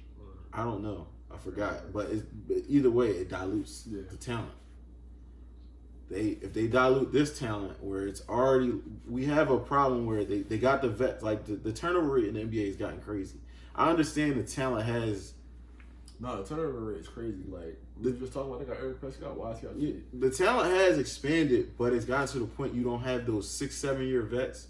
You got like your Ish Smith, right? Ish Smith is like an anomaly now. But Ish Smith it's like his 14th year in the league. Yeah, but like he's an anomaly in the sense of like you're not really a super game changer. Like you sharp, but you're not really a super game changer. You won't come in and do what we need you to do. You won't give us you fucking give us 18, 10, and 5 on a great night. But we can count on you for 7, 4, and 3. Like you're not a super game changer, but you're getting signed all the time. Now it's like you better have potential to be a game changer or already a game changer. You're not getting signed. Yeah. Sometimes you need that vet that's literally just gonna like. Yeah, but Jeff T talked about on his podcast. He was like, cause Jeff T would be a great vet in my opinion, just from his talent he had, his skill set. Right. Great dude, funny as hell. Understand the basketball. Yeah. Relatability, yeah. He was like, if I was to go be a vet, these young cats won't listen to me. He said somebody asked him, like, they didn't know who he was. He was like, was you cold in the league? Like, Yeah, see. Nigga, I was. But, like, he was like, I don't have that name to go be a vet. And, like, if Smith don't got that name, but he's still around, you also have to be able to be, what's the word I'm looking for? Mature enough to accept that role. See, this is the thing, too. Because they kind of squeezed out the old heads. So they got tired of paying them niggas. But they wasn't even having to pay the old heads like that. Mid-level accessory was like $2 million. No, it wasn't. It's now like around that. Back then it was like $750K. They wasn't even have to pay the old heads super crazy, bro. They just got tired of they bumping heads with the coach and shit like that. And it's like, yeah, I understand. Like sometimes the vet's not gonna play. And look at Iggy. Perfect vet for the Warriors. All them years. Yeah, he said towards the end, he was like, why are y'all putting me in this game? Now I'm literally here. The meme that's being used online. Him and Andrew Wiggins. Yeah. No, this is the middle of a finals game, yo, bro. This is how you attack. Yeah, I'm not coming out here. For him, you heard. Well, I don't know if you saw it, but the Jason Tatum shit earlier, where he's telling Tatum, yo, you and Paul George, y'all got a wiggle with dribbling the ball that is amazing. Y'all shake niggas out the screen. Yeah, can't be replicated. Can't be replicated. You're doing too much. But you're dribbling too much. When it's time to get a bucket, go to the post. Tatum got a new move though. With the Smitty shit? No. He got some shit. He backed you down to the 3-point line, and then he faked one way to spit that shit tough. That shit a bucket like 60% of the time. That's a Smitty move. It's a little different. But like even then, it's like yo, just literally Tatum operate out the post more. Basketball would be so much easier. No, but since that interview, he's been doing it. You have to you because you catch that rebound and assist shit every time. You need a vet to teach you these things that you don't see, these things that your coach doesn't see. Yeah. Because I was telling my man the other day, for instance, we was arguing about the Clippers, right? You know, the Clippers highest team in the league. So fuck Kawhi, highest team in the league, and he was like, "Yeah, what's the difference?" And I was like, honestly, they moved Russ to the bench, and Harden, they gave Harden the ball way more. And he was like, that was naturally going to happen. I don't think Tyler's a good coach. I was like, all right, you snapping, you're wilding out. And he was like, well, Russ is a better shooter than Terrence Mann. I was like, no, you're snapping again. He's like, well, Terrence Mann is shooting 22%. I said, bro, he shot 37%. I said he's shooting 37% with this year balance in there. How is Russ a better shooter than that? Why did you say that? Because, I don't know, he's a super Russ fan. Okay. Because then he said Terrence Mann can't guard. Terrence Mann is known to play defense. That's what they got him for. He's known to play defense. I didn't even argue on that point. That's how he gets playing time, because he plays defense. Then he was like, all right, look at the percentage of shooting. But I'm just like, bro, it's a totally different. It's so certain nuances of just actively playing basketball that some people, from an analytical perspective, not going to understand. Like you don't play. Because for instance, me having a shot in a gym is a totally different thing than like Pearson shooting the ball in the gym. Teams want Pearson to shoot the ball. You should honestly shoot a better percentage than me. You're wide open. But when you don't practice it. But I'm just saying by theory. Like even when he practices, like you really still want him shooting. Like when Pearson come to 3 runs in a row, it's still niggas like, yo, please take the shot. You know, like if you're not a shooter, they're gonna guard you totally different. Versus like where it's like Terrence Mann actually gets closed out on. Like any given night, he can hit 4 to 5 threes, and it's like fuck. If Russell Westbrook hit 4 to 5 threes, it's like, I guess, like that's what you're supposed to do. But I was still hitting that 3 against the Sun. That's exactly. You saw what I mean? Yeah. Raquel Bridges. Like that's what your teammates, bro. If you doing that, it's meant to be. Yeah. And I was trying to explain that to my man, but there's certain nuances that vets can understand. Even a vet like Kenyon Martin, who seems kind of hard-headed on Gillis' show and whatnot, a tough-nosed vet, but he can probably teach a young man maybe an Embiid in certain situations. Yo, what the fuck is you starting at the 3 for? Yeah. I don't care that you hit your first 3 threes. Go in the post, yo. They big man got 3 fouls in the first half. He needs to be fouled out by the end of the 3rd quarter. Rondo was saying like the Lakers need to start doing Rondo for another example. I don't know why Rondo isn't on the Clippers side. He has one of the most beautiful basketball lines that I've ever heard. Even Chris, because he reached the twilight, nutty as shit. Chris Paul basketball line, like to tell like yo, do this. Oh, you don't really like this type of pocket pass. Chris Paul can never be a coach. Because nobody likes him. Yeah, him or Draymond. He's not likable. Because Draymond has a great basketball player. Yeah, but he can't be a coach. It's like certain. He'll be smacking niggas up. For sure. He gonna smack a bro. Could you imagine if Draymond was to like draft Joel Embiid and Joel Embiid shot a 3? Yeah. That's soft ass shit. But it's certain nuances that vets could teach you, and I think that is a part of the reason. Like, I'm trying to think of 2018 Warriors. I mean, 2018, Warriors Rockets. Who was the real vet? Chris Paul. No, I'm talking about in the game though. Like on the court, like game, like when they missed all them threes in a row. PJ Tucker. Eric Gordon. Verbal. Nobody. That's why they shot 27. Somebody's supposed to tell y'all, yo, we missed 10 threes in a row. What the fuck is y'all doing? Like a David West. Yeah. Like, when David West made it seem like somebody was fucking somebody's wife on that team. He was like, yo, y'all know what we was going through in that locker room for us to win this chip. I'm like, nigga, y'all the greatest team we done seen in the past 20 years. But you gotta think, like, Steph, KD, and Clay, they probably, I'm shooting up 43s tonight. Probably, yo. It's all types of shit that you gotta do. And like, yo, Draymond, yo, relax. KD trying to tell you, or KD, relax. Draymond trying to tell you. Yeah, you need those people. And that shit got out of hand. You need a vet. Cousins ain't smack Draymond. On this Sixers team, and I said it, Philly niggas been hating on Pat Bev for a long time. I like Pat Bev. I always like Pat Bev because he's a dog and he's a vocal leader. Yeah. I could come to Joel, yo, bro, you should have 35 tonight. And I'm going, yo, I got 2 steals for you that's going to lead the breakaway dunk. So that's 4 right there. What's up? Yo, Maxie, you won't get 10 free throws. You think he better than you? Why Fred VanVleet got 10 and you got 4? You think he better than you? Need that on your team. But analytically, Pat Bev don't perform well. But that you need players like that. This nigga that just don't watch. Like, Pat Bev, I don't know if I would like him as a person, but like if he on my team, I would like him. He one of those players. Yeah. But you would not. He wouldn't be a part of that. Oh my God, the NBA is so talented pool. But he's a very impactful basketball player. That's what I'm saying. With like people get caught in the like. Who would you rather have on the team right now, Jordan Poole or Pat Bev? But glitz and glam, Jordan Poole. Even in the offseason, I would have picked Pat Bev because a backcourt of Maxey and Poole. What are we doing?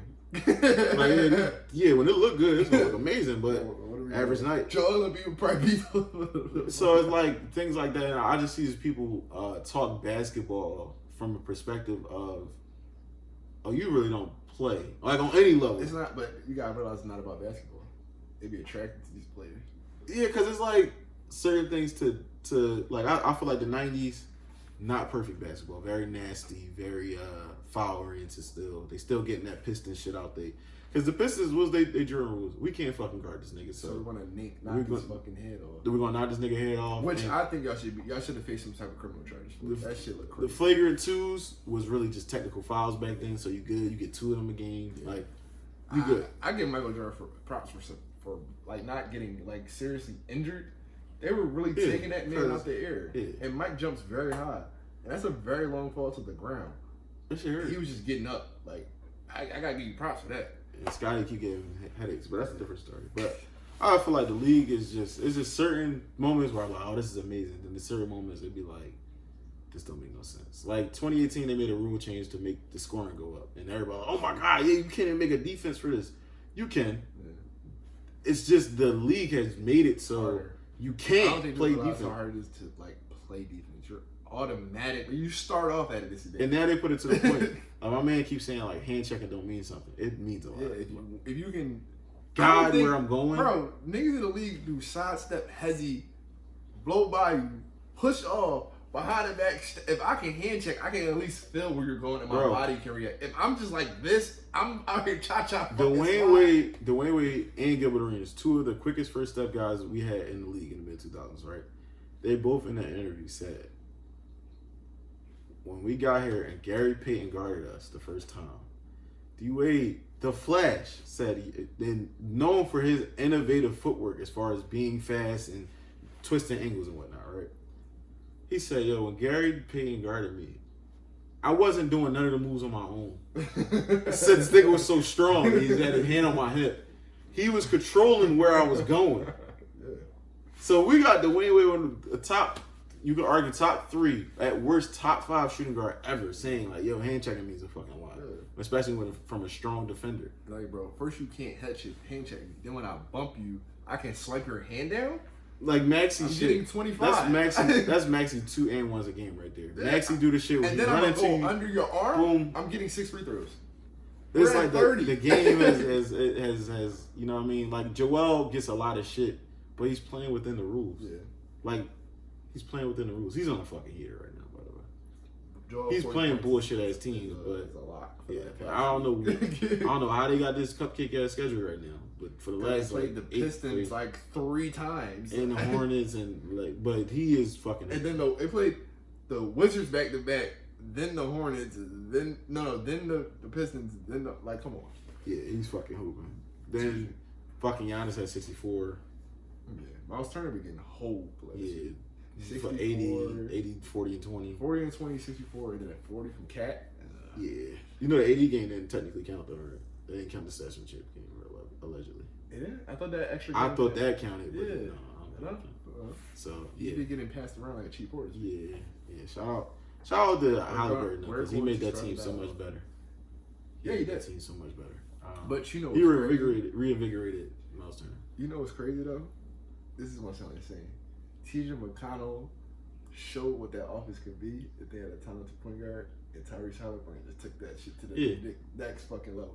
Because TJ McConnell used to get like 10, 10, and 10. Mm-hmm. They didn't peep that shit. TJ McConnell, they say, is actually on the block for like people want him. Like they're calling in. TJ McConnell is a great. He should player. come back. He should come back to the Sixers. I would love him here. A backup point guard. They need a backup point guard. They need a backup point guard in the wing. Take Tobias Harris, please. I would say TJ McConnell. Begging. I am No, y'all begging. gonna, let me see. Who gonna start? Platoon? Marcus Morris. No. Tyrese, D'Anthony Melton, Kelly Oubre, Marcus Morris, and Joel. Yeah, give me that. I like That's that. nasty. I like that. Tatum going to eat. Or he won't do that anyway. Or give me if we're going to trade Tobias because he got a big contract. Give me T.J. McConnell. And Tobias' contract not big no more. That's the thing. It didn't shrunk. It is. It's $36 million, but that's not like you got to think back then. 36. But we can was get like, two. We can get 2 cheap players for that. We can get T.J. McConnell and the guy that was playing defense against. He played good against the Celtics. He used to play for the Celtics. He was locking Jalen Brown. I can't remember his name. Start with an O. No. Like an A or something. I don't know. I don't know. We gotta leave sports soon, so the ladies don't leave. Yeah, my fault. Let me just get this guy's name. My aunt just invited us to a Christmas dinner. Somebody said yippee. Yippee is crazy. Yippee. What the fuck is it? Aaron Naismith.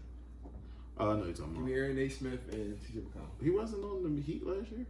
I don't know, but he was on the Celtics at one point. Oh, for real? Yeah. Give me Aaron Naismith. Or we can pick some other players. Give me Jordan Nwora. Ain't he a rotation player for the Bucks? Oh, he's not on the Bucks, is he? No, he's on the Pacers. Give me Jordan Nwora. They don't play fucking Jarris Walker. Give me Jarris Walker. I think y'all gonna have too many players. I'm just saying, give me one of them. Give me, actually, instead of T.J. McConnell. But the salaries got matched, remember? Yeah. So it might not work. A lot of options, though. But I would There's a definitely. lot of options. Maury made it flexible. I'm trying to see who wins it. Because the Clippers look better than they ever did right now. Like, they look kind of Kawhi on a fucking drunk. heater. James Harden's on a fucking heater. Paul George just doing Paul George Just shit. doing Paul George. Where's Paul, though? Yeah. He should have never did that. He should have never did that. He's Yeah. already bad games. Where's Paul, though? Yeah, so I don't know. I feel like the basketball discourse has just gotten real nasty. People don't know how to mix analytics with the eye test. It's either one extreme or the other. They don't like basketball. They like these players. Yeah, because it's like, the league, I like the scoring at certain points, but I don't need to see a game where niggas got 140 points, bro. I don't need to see a game where niggas got 130. But the aura. Yeah, I don't need to see a 98, the 98 fucking Jazz had a game, they had 56. I don't need to see that either. I need to see a good balance of 80 to 110 points. Yeah, I think 110, 120 is the ideal range. 80 to 110 for me. If y'all had an 80-point game, that mean y'all was either playing lockdown fucking defense or niggas was playing for cigarettes. I ain't gonna cap. I'm not trying to see 80-point game. The Game 7 2016 Finals was an 80-point game, basically. That's a 90. That's the finals. That's good hoop. That's great That's hoop. the only game on TV, though. That's the best game. If That's one of the best games ever. It's top 10 best games ever. Hear me out. It's the finals. It's the only game on TV. They playing for it all. It's the best if it's game. 80 points, who I don't give a fuck. Which it's the last game of the year. Yeah, but like if a regular season game goes for 80, I don't want to see that. I do. I'm cool off the 120. I need to see somebody get 30 on a step back. I need all that. Yeah, I'm cool. I'm tired of this niggas just carrying and doing this to get their points. I need some. I be seeing some moves. I'm like, I like that. I need some fundamental basketball. These young boys have no fundamentals. That game where Shea and Aaron had 40, there was a lot of fundamental basketball play in that game. It was a great game. Yeah, but there's no. Niggas don't even boxing one no more. I don't want to see no boxing one. I want to see boxing one. We are not at the Y. I don't want to see no boxing one. I want to see boxing one. How do you handle a boxing one? Because I don't want to see you get to where I got these hopes of, like, oh, this nigga nice. And we get to the playoffs and it's like, I don't know how to play against this. Yeah. Like, remember the Devin Booker shit? Stop double teaming in practice. What happened in the finals? He lost because of a double team. Of Drew Holiday came and snatched the ball from him. Devin Booker has a lot. I'm losing a lot of respect for Devin Booker. You have respect for Devin Booker? Not a lot, but he's losing a little bit of head. Yeah, Jalen Brunson keep coming in your trap and taking over your trap. Hey, I'm cool with Devin Booker for real. I don't know why. I'm gonna keep it real. As a big Kevin Durant fan, you had to leave Golden State. Like people were like, "Oh, why did he leave?" You had to leave. Like this nigga, my coworker just called me a bitch. What are we doing here? Yeah, Gotta go. Gotta blast. Yeah. It's not now, basketball. I think, all right, cool. Best friend ain't work out. His pivot from the Nets should have been the Heat. I don't know why he did not go to the Heat. I don't have an answer for it. Perfect culture. Yeah, they're going to get you right. All they do is hoop. All they do is hoop. You have a... Well, I think they would have tried to get too much. Like they would want to ban and Tyler Hero. They wouldn't have got Ben for Tyler Hero, and they would like, get the fuck out of here. We got Tyler Hero, probably Duncan Robinson before this Duncan Robinson, and maybe Gabe Vincent or Strus. You think that's it? And picks. What did they get? They got Mikal Bridges, Cam Johnson. The Nets. They got Mikal Bridges, Cam Johnson. Picks. And I'm saying you're getting 2 players. I'm giving you 3, so I'll give you 1 less pick or 2 less pick. It's like, yo, with the... I think I just like Cam Thomas more than I like what's his face? Sheen. No, they didn't. They got Cam Johnson, not Cam Cam Johnson. Yeah, Cam Johnson. Yeah, but I'm like... I'm just saying, like, your trade makes sense. I just like Cam Johnson more than... I think he should have just went there. And I think even still, that culture is so crazy. Like, now, look, they got the young boy. Right? Yeah, like, they got niggas, bro. Like, they got... Like, they know how... It don't even matter who. They know how to find them. Yeah. They had... What's his name? Hampton. They had him balling earlier this year. Like, they just know how to, like, mold you into a player. I think the thing about it, like you gotta come in at a certain type of like potential. Yeah. KD might not be at his point in his career. He like I want. Yeah. But I'm not running 6 miles today, bro. Yeah, that shit is over. Off of sports, you don't go into music. We are. Keison's not here. Shout out Keison, man. You see Elliot Wilson hating? I didn't see that, bro. So he basically was hating on Kai, like. Because Kai went on Nicki's stream, and he basically was like, this is what journalism has become. Oh, he started that dialogue? Yes. That's yeah. So, honestly, I think artists got tired of being potentially messy. Yeah. And then what's the harm in it? Like, what's the harm in her going on his stream? And I think it's getting from the point where it's like, on the come up, you guys sat down with us. Yeah. That's what he's really mad about. Yeah, on the come up, you sat down with us. It's breaking up the power dynamic. Yeah. Because I'm a gatekeeper. Yeah. On the come up, you guys sat down with us. Now you guys aren't sitting down with us anymore. What's happening? It's taken out of my pocket. So now, yeah, it's taken out of my pocket. I might be forgotten. Yeah. So she basically like, look, you a Jay-Z dick eater. Yeah. She basically like, if you take Jay-Z gat out your mouth, like you would, and he. I fuck with that nigga. He is He definitely slants Jay-Z's way. That's all I'm gonna say. But and she was like, I don't want to have an interview with somebody that would annoying fucking laugh the whole interview. Like she was just going in on him because it's like Kai got that annoying laugh. Elliot was something like the worst laugh. But he's a hater. Like every time somebody does something that's unconventional or new, he hates it. Because it's like Ebro. Like she's sitting down with Funny Marco, and he probably gonna hate on that. He apologized to Kai though. I'll give him that. Elliot was. I think the damage is already done. Yeah, the damage is already done, bro. You all hating as always. Too many people that said you was hating. I think the damage is already done. What's the words I'm looking for? Oh, other people, like her fans are mad. Like, Nicki is following Drake's route, where he's trying to tap into the younger people to stay relevant. Mm-hmm. I think Nicki is finally reaching that point where she's realizing her fan base is starting to grow older. Yeah. And she can't hate on all these young women anymore. Yeah. So, like, now she's fucking with Ice Spice, she's fucking with the City Girls. I'm gonna go do Kai Stream.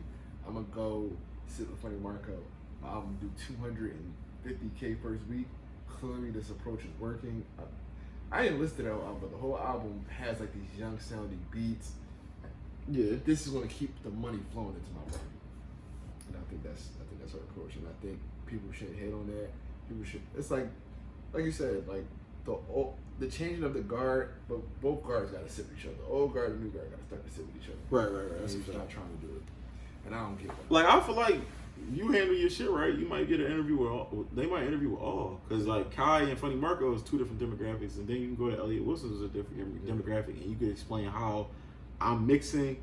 I don't really consider Nicki a lyricist. Some people do, but I'm mixing my old lyricism with newer style of music. Like I could talk to Elliot Wilson. I went and hung with these kids, and we had a good old time. Yeah. Offset was saying like, yo, that weekend with Kai, or that day with Kai was like one of the best weeks ever. Like, he was having genuine fun. Also, didn't know Offset was 32. Mm-hmm. Nigga's 4 years older than me. Mm-hmm. It's fuck. I didn't know he was that close in age. Yeah, he's like 35. I thought he was like 35. Yeah, I just feel like with journalism, this is new. The artists and the kids are looking for new, exciting ways to interact with their audience on both sides. Like Kai is looking at it like, yo, I got Nicki on my stream, and then they looking at it like Nicki looking at it like, yo, I got the young boys on, like checking out the album, because everybody's gonna be out of here. That's a hit. That's gonna, you know what I mean? That's going. So it's like, I don't think it's gonna go number one. I don't think it's gonna get the push, honestly. Number ones are how do I say this? Number ones are extremely slanted, I would say. Like it has to take take 8 figures of push. I'll just say that. Like Jack Harlow in number one. No comment. You know what I mean? But you know what I mean? I'll choke you, but I ain't no killer, baby. You know what I'm saying? Like, did you hear that Jack Harlow and Dave song? Nah. Nuke was like, he ain't seen shit. I was just like, what rappers saying this shit? It's like 3 rappers saying something. Literally. Yeah, like, what are we doing here, bro? I don't know, but shout out Concrete. Anyway, but yeah, Elliot Wilson. They think you want bad shit. You know, I get calls from back home every fucking day. I'm crying, that's beat that, basically saying, oh yeah, you draw. But, yeah, Elliot Wilson is wilding out. And you know, it's crazy. Nori used to play a sound like it used to be a train sound. He's like, there's an Elliot Wilson hater train coming, like every time he interviews somebody. He's always hating. He was hating on Textone because Textone was in Jay-Z's office. He thought he got the Jay-Z interview before he did. It's like, He never got a Jay-Z interview? no, he did, but he before. thought around 2016-ish. Remember Textone got put 2017. Yeah. Well, after 4-4, which is 2017, that's when Elliot Wilson got his modern day Jay-Z interview. He thought he was sitting down with Textone, so. But Jay-Z literally was like, yo, I fuck with what you doing, come to my office. He literally just DM'd me. Like, yo, come to my office, I want to just pick your brain. So it's Niggas like, got a Jay-Z fetish. So yeah, that like, probably really like had his panties in the butt. yeah, it's like I just don't get it, bro. Like, and Elliot was very spot on. With, put it like this. I think he was so early on it. That's why he championed Jay-Z so much. Well, like So he has an article. He has an infamous article. I'm not gonna say famous because not a lot of people know it. There's an infamous article of Elliot basically reviewing. You know, the reason without Josh saying is it was written. It was written obviously at the time, so way more Nas is king and whatnot, and they look at it. Like, he took, but basically before Biggie, niggas wasn't selling a lot of albums in New York, right? Biggie Ready to Die 94 drops, catapults. They like, yo, Biggie the king. Nas comes out in 96 with It Was Written. They're like, oh shit, he did better than Biggie first week. He the king. So Elliot did a review of Reasonable Doubt. It was written. He was like, it was written. We see Nas go from like Project Bench poet to basically like mafioso millionaire now, and like explaining street stories of him growing up a little bit more, actually being his own man instead of like a kid in the project. And he was like, now Jay-Z on the other hand is has much more commercially appealing music in my opinion, and will probably make more money as a rapper and sell more albums. So you gotta think he's saying this 96. Yeah. So it's probably like, yo, I've been new. Yeah. So it's probably like, first like you know what I'm saying? Like when you find the bad bitch for everybody else. It's like that type time for him. I think that's why he take it so personal. Like, no, I've been here first. Look. You too old for that. Yeah, but I mean, it's still hating. I'm just providing context. No, I'm not saying. I'm saying him. Yeah, you're too old for that. Yeah, I love Jay-Z as much as everybody else, but like to have like I don't. Yeah, the hard on that people have for Jay-Z makes me sick. I think that the fact that it's like uncomfortable. We're in the top 3 Jay-Z market, so I think that it's uncomfortable at times. Though. But with the fact that we're in the top 3 Jay-Z market skews all of our brains on one end or the other, because you're gonna see somebody like, what the fuck, this nigga. Like I think we're in probably the top 5 Drake market too. Yeah, easily. Because you gotta think New York. But like the way niggas be thinking Drake is a little uncomfortable sometimes.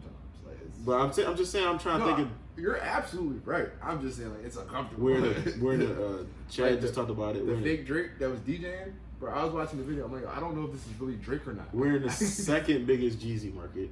Really? You gotta think, bro, Jeezy. And I was we was in touring, and we had a show in Detroit. And it was funny. Tone Trump was on TRP talking about it. And Chad was like, because Philly is #1 market. And Tone Trump was like, no, it's Detroit. It was funny because Jeezy is so demanded in Detroit. We did our show. They sold it as bro was headlining. Bro, I tell you, we did the show, dip right away to go like just go rest. Jeezy was on his way to the stadium to go perform. That's how like different like, and they sold it at like it's the real headliner. Like it's Jeezy, bro. Like in Detroit, you can't do nothing about it. Like, that nigga, bro, Jeezy, that nigga out there. But yeah, it's like Jeezy. This is a huge market for Jeezy. I think Fab has a huge market here too. Oh yeah. Huge market for Pusha here too. But it's like certain cities for certain people you're not gonna get certain things. What do you feel about? How do you feel about Andre 3000 saying like I'm too old to be rapping basically, or he don't feel it? I don't think there's nothing wrong with that. Me either. Like people got mad. It's because people live like a lot of people are stuck in their minds, and a lot of people think they're still 18. Like he realizes where he is in life. Like for him to say there's nothing for me to rap about, I think that's a little false. Yeah. But I feel like if you are uninspired to make music, don't just give us no half-ass shit. I'm almost 50. I don't feel it. Why would I go do it? I don't know if he has kids or not. I might want to be a family man. I got grandkids now, probably. Like Big Boy be grilling with his grandson. Yeah, like, but Big Boy wants to make. This is the thing too. He said, "I want to make another Outkast album, and I don't bring it to Big Boy to get his hopes up because I know he does too. Yeah. But like I truly do. But we got a certain point of quality we touch that I'm not trying to fuck with just to say. I think they have all perfect albums. In their own way. None of them sound the same. Nothing like so. It's like how do you can't be at 50 like we're gonna put another one. It's like filming Rush Hour 4. It's like if Kanye tries to go back to like that college theme. You can't do that, bro. You're gonna fuck with your shit. Yeah. Like you can go make the new shit. Yeah. Go ahead. You can't go back but you can't go back to that because now you're gonna touch shit and it's not enough to touch. Jay-Z come out with I did volume 1, 2, 3. And I think volume 3 is a little not, you know what I mean? Well, you come out with volume 4. Well, you come out with volume 4 now. I'm like, yo. Slow your roll. Keep doing time stamps. 444, all right, bad. Like you know what I'm saying? So. Yeah, do a 555. Yeah, I feel like rappers, we're getting a new point in a day and age where we see rappers be 50 and be relevant in their own space. Because it started to get to a point where rap used to push you. Because rap is still in its infancy for it. It started to push you away. Yeah, it starts to eat their own children. So it's like, you know what I mean? I'm happy that we get to see Nas go on his own tour and go sell it out. I'm happy to see 50 go on his own tour and go sell it out. And you don't have to drop no new music. Like, y'all put in 2 albums as top 15 ever in rap. You go tour them. Y'all can go tour the motherfuckers forever. Yeah. Lauryn Hill, albeit not her music, and she treat her fans like shit. But you can go tour forever. You can go tour forever. Yeah. So Drake can go tour forever. Drake can go tour Kanye forever. Can go tour forever. And we starting to get to the point. Lil Wayne can go tour forever. For sure. Lil Wayne is. Yeah, they throwing flags for everything. Everything got so. But. Can't hit that, bro. Yeah, but I just feel like I'm not mad at him for that. I like. I don't know why anyone is mad at it. I think the thing about people don't want to accept the reality. It's like, oh, yeah, he's just our idol is accepting his reality. What now with him is he said I don't know what flutes I'm playing, what notes I'm playing on the flute. That's true. What are you doing? And somebody I remember the first day it came out, he said, "Yo, this is not good flute music. Y'all gonna listen to it because y'all and like I don't like the person. I didn't listen to the album because I'm not listening to an acoustic album, bro. That's just not what I'm doing. So that's not the vibe I'm on. Like then everybody like, yo, it's relaxing. I'm just like, y'all not dick eaters necessarily, but like no. You listening to it literally cut. Like if Drake tomorrow was like, yo, man, I've been really fucking with the harmonica lately since Stevie Wonder played on Take Care. I'm not tuning in, big bro. Like if Ye like, yo, I'm really fucking with the drums lately to just let out my chaos. Not tuning in, big bro. Like I'm just not. If I was a rapper, maybe I could go get a beat from it, but like so just in the everyday. It's like he's not even. You know what I mean? So people were spicing it too. Oh my god, it's so relaxed. I love it. Well, the frequency that it is played is technically relaxing. I get it, but what are you doing? Relaxing. This shit massage music. Shit massage music. So did you see the Jonathan Majors video? I don't know what the fuck is going on in that case, but I have one takeaway. The one where he's running away? I have one case. Jonathan Majors is in the best shape of anyone in America. Bro, when he turned that corner. Bro, he ran 6 New York blocks in fucking PF Flyer boots. She was up on his ass. She's in great shape too. She's in great shape. Did you hear the video, like the phone call? I had no problem with it. The Coretta Scott thing? I had a problem with it. I got the overarching message. The thing is, the message at the beginning, the message is pretty clear. You coming in my house drunk. You gotta represent yourself better. If you with a boss nigga, basically. You're representing us in the wrong way. Yeah. Do I necessarily agree with his approach? No. Right. But the message, I get. I can understand it. But when he said, do you know Coretta Scott Keenan's credibility went out the window? Why? What are you talking about? Why are you bringing up Coretta? Alright, so this is what he's saying. I'm a black man out here. I'm seen as a figure. She's a white woman. Doesn't matter. I don't think that matters. I think Sidney Poitier is one of our most important figures in entertainment history. I think he had a white wife. I'm like almost 99% sure. I'm not saying that, but like, why are you bringing up Coretta to a white woman? Because I feel like that was low hanging fruit as far as who you should know. He said, "Do you know who she is?" Like that's who you should like. Tommy. These y'all know who Martin Luther King is, right? The average, person, right? At least they age because they started to take Martin Luther King out the books. But yeah, did you see the TikTok where the guy asked him where Martin Luther King was from? He didn't know. Yeah, see. Yeah. So you got Martin Luther King. You probably can reference it to your brain. Well, this woman was supporting him, and he accredited her to being the reason he was able to do great things. I think that was his message. Obama accredited his wife to. No, I got his message. It was just what you said. It's because she's a white woman, so you're being racist. You're out of control.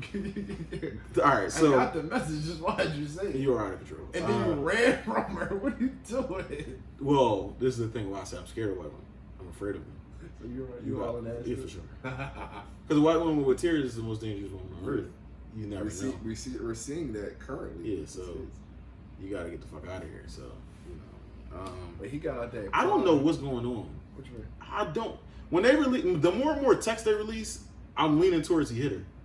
And then the more evidence comes out, it's like the video, that conversation we were just talking about.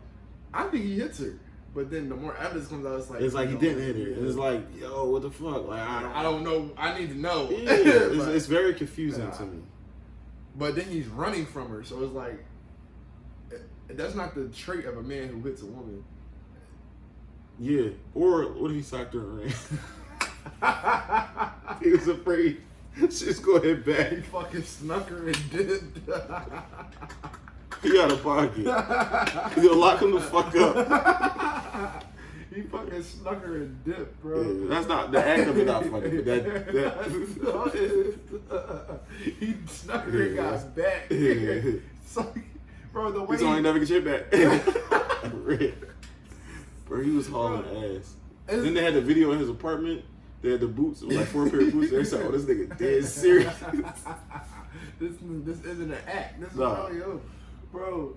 It's just the funniest part is when they lose him and you hit that corner. Yeah. It's like, oh, he really got back on her. Yeah, for sure. He really got back on her. Yeah, I'm out of here. That's so fucked up, man. Oh, all he heard. Let me use the cash register real quick. Here, that fucking ching. I can't be seeing Mickey it. Mouse. Yeah, sure. Yeah, man. Shout out to whoever the victim is in that case. Yeah. Pray you get the help you deserve. We could save that Quavo shit for next week. We're gonna probably wrap it up with the Christmas stuff. So give me your top 3 Christmas movies, and I'm gonna tell you why they ass. Any rendition of The Grinch and A Christmas Carol, and then This nigga. So you like Jim Carrey? yeah. You know I never watched the Christmas Carol. I had it downloaded on my PlayStation and everything. Go ahead and watch that, bro. It's a good film. But like any rendition, like the cartoon Grinch and The Christmas Carol got Scrooge Boy in there, right? Mhm. Yeah. and then the Mickey Mouse one. Twice Upon Christmas? Or No. The Christmas Carol. You gotta, Oh, okay. Yeah. So any rendition of those 2 movies, and then my dark horse, Grandma got run over by a reindeer. You're uncultured. Bro, they play that shit every year, bro. You're uncultured. They play that shit every year. You deep 18 in the billion times a you year, deep bro. in the Christmas trenches. Yeah, that's my shit though. I So watch you that shit got every year. so you got number 1, any rendition of the Grinch. Mm-hmm. Do you have a favorite rendition? Going with Jim Carrey. All right, cool. And I already kind of told. I did it on the. You know that makeup. He had to bring in the CIA agent for the makeup because he couldn't stay still that long. Shit was like torture. All right, second, A Christmas Carol. Any rendition? Do you have a favorite Jim Carrey again or no? The one with Scrooge McDuck. I think Jim Carrey plays Scrooge McDuck too, Then, yeah. but it's just animated. Yep. And then you said Grandma got run over by a reindeer. I faintly remember that movie since a kid, but I never watched it. I know. I love the song. Banger. So we can do songs right after this. So I got Christmas Vacation. I don't think nothing fuck with that. I think that's the greatest shit. Home Alone 1. And then 'Twas the Night. Disney Channel. You don't know about 'Twas the Night. I don't know. 'Twas the Night. It's about the boy who uncle do some hacking shit, and he actually climbs into like it was like Clock Stoppers damn near. You remember Clock Stoppers? Where they like froze time. You pulling out some shit right now. So listen, it was a joint basically where he had this little ball and he could stop everything. His uncle owed people all this bread. He's a thief basically. His uncle plan was, I'm just going to all the rich houses. I'm gonna fake and be Santa. I'm gonna go to all the rich houses and take the gifts. Mm-hmm. It was crazy. It was a good joint. I went to a little theme in that joint. I got an honorable mention though. What? Frosty the Snowman. Yo, you are an old man, bro. I got another one. What about? It's with Jack Frost. It's animated and it's with stop motion. The stop motion one. And it got elves and everything. I'm gonna find the name for it because me and my grandma used to watch it every year as a kid. I'm old as fuck, bro. I got that's what I get for being honorable mention. I throw in Jingle All the Way. It's a super classic. Turbo Man. You know about him. Who else? I fuck with Christmas with the Cranks, even though it's corny. The Santa Claus. That's up there. That's up there. I just watched all 3. Yeah, the Santa Claus up there. Santa Claus up there. The Santa Claus super up there for me. Damn, there's a lot of great genres. All right, Christmas songs. Give me a top 3 Christmas songs. I'm having a Christmas song go too. Frosty the Snowman. This nigga, bro, he's an old man. This Christmas. And you choose the Chris Brown version because you are uncultured. Yeah, it's the best version. No, it's not. The Chris Brown version is kind of terrible compared to Donny Hathaway, but go ahead. It's alright. I don't know what I'll put for 3. Grandma got right on my reindeer. I'm gonna come back next week with some better ones. All right, he said Frosty the Snowman. Sunday at Christmas, Stevie Wonder, bomb. New Edition is Christmas. Parentheses all over the world, bomb. 3, the Christmas song, Nat King Cole. Okay. Bomb. The Christmas song by Boyz II Men. Let It Snow. I think they got a whole Christmas album They too. do have a whole Christmas But album. also, I don't want to forget this Christmas by Donny Hathaway is in there too. So you know what I mean, you could squeeze that joint in there. Some good picks there. Oh Holy Night, my shit too. I love hearing that. You know what I mean? That's my shit. I went to Catholic school. I'm not all that. This nigga, bro. We used to have to do like a Christmas play. Yeah. Hated it. Every year. Hated it. And then I was very well read. Yeah. Very smart. I used to maybe go up there and read in front of the church. What you think is do you have like a favorite Christmas moment or a favorite Christmas? Beating my cousins in Dragon Ball Z Tenkaichi so bad that everybody quit. And then beating them so bad in Monopoly that everybody quit. I was a fucking terror that I was whooping ass and taking names. That's Do you remember the year? Yeah. No. I just remember pulling up to my grandma's house, pulling out the system, pulling out the game, and I was whipping ass on every fucking game. That shit was hype as shit. That shit was bad, like to the point where niggas was mad at me. Alright. Damn, I'm trying to think. See, I really spent a lot. Like, we used to go to my grandparents' house. I was an asshole. I wouldn't come back home fast, so I can play my shit. Favorite Christmas memory? On some shit? I don't really know. As a super Christmas bull, I would say probably like 6th grade. I think my aunt had like a party and like my uncle came. My uncle that passed and whatnot. He came up and that was pretty nice. My goddad came up and like, yeah, that was probably the best Christmas junk because like it was like a week before my aunt had came. My uncle had came up from Virginia, and we always at my house. This was like December 18th or 17th, like 05 or some shit. And then on Christmas Eve, my dad had went out to go shopping, and he came back with my goddad that night. And I was like, oh, that's fire. Yeah, that's fire. Yeah, so that was actually the last time I seen my goddad like in our crib. Like, you know what I mean? So like we was all around each other. I think my dad has seen him on several occasions. I've seen him on several occasions, but Never all in the same space. So yeah, that's fine. Yeah, that's kind of why. Like I would like to host Christmas stuff. Like we might host something next week, even though mine just like my mom hosts Christmas and Thanksgiving. I don't know why she talking about she making dinner. She can't cook. Yeah, but Merry Christmas to y'all, man. We ain't got no hats. I'm gonna have a hat on next week, even though the episode we might have to drop on Christmas Day to like. You know, restore the feeling. But I couldn't get a hat yesterday. You know, You in Target? Yeah, I had no hats. That was weird. Online only. Like, what if I had a family? What if I had a? Oh my God! Yeah, but shout out to y'all. Fossil Theory. We out. Episode 49.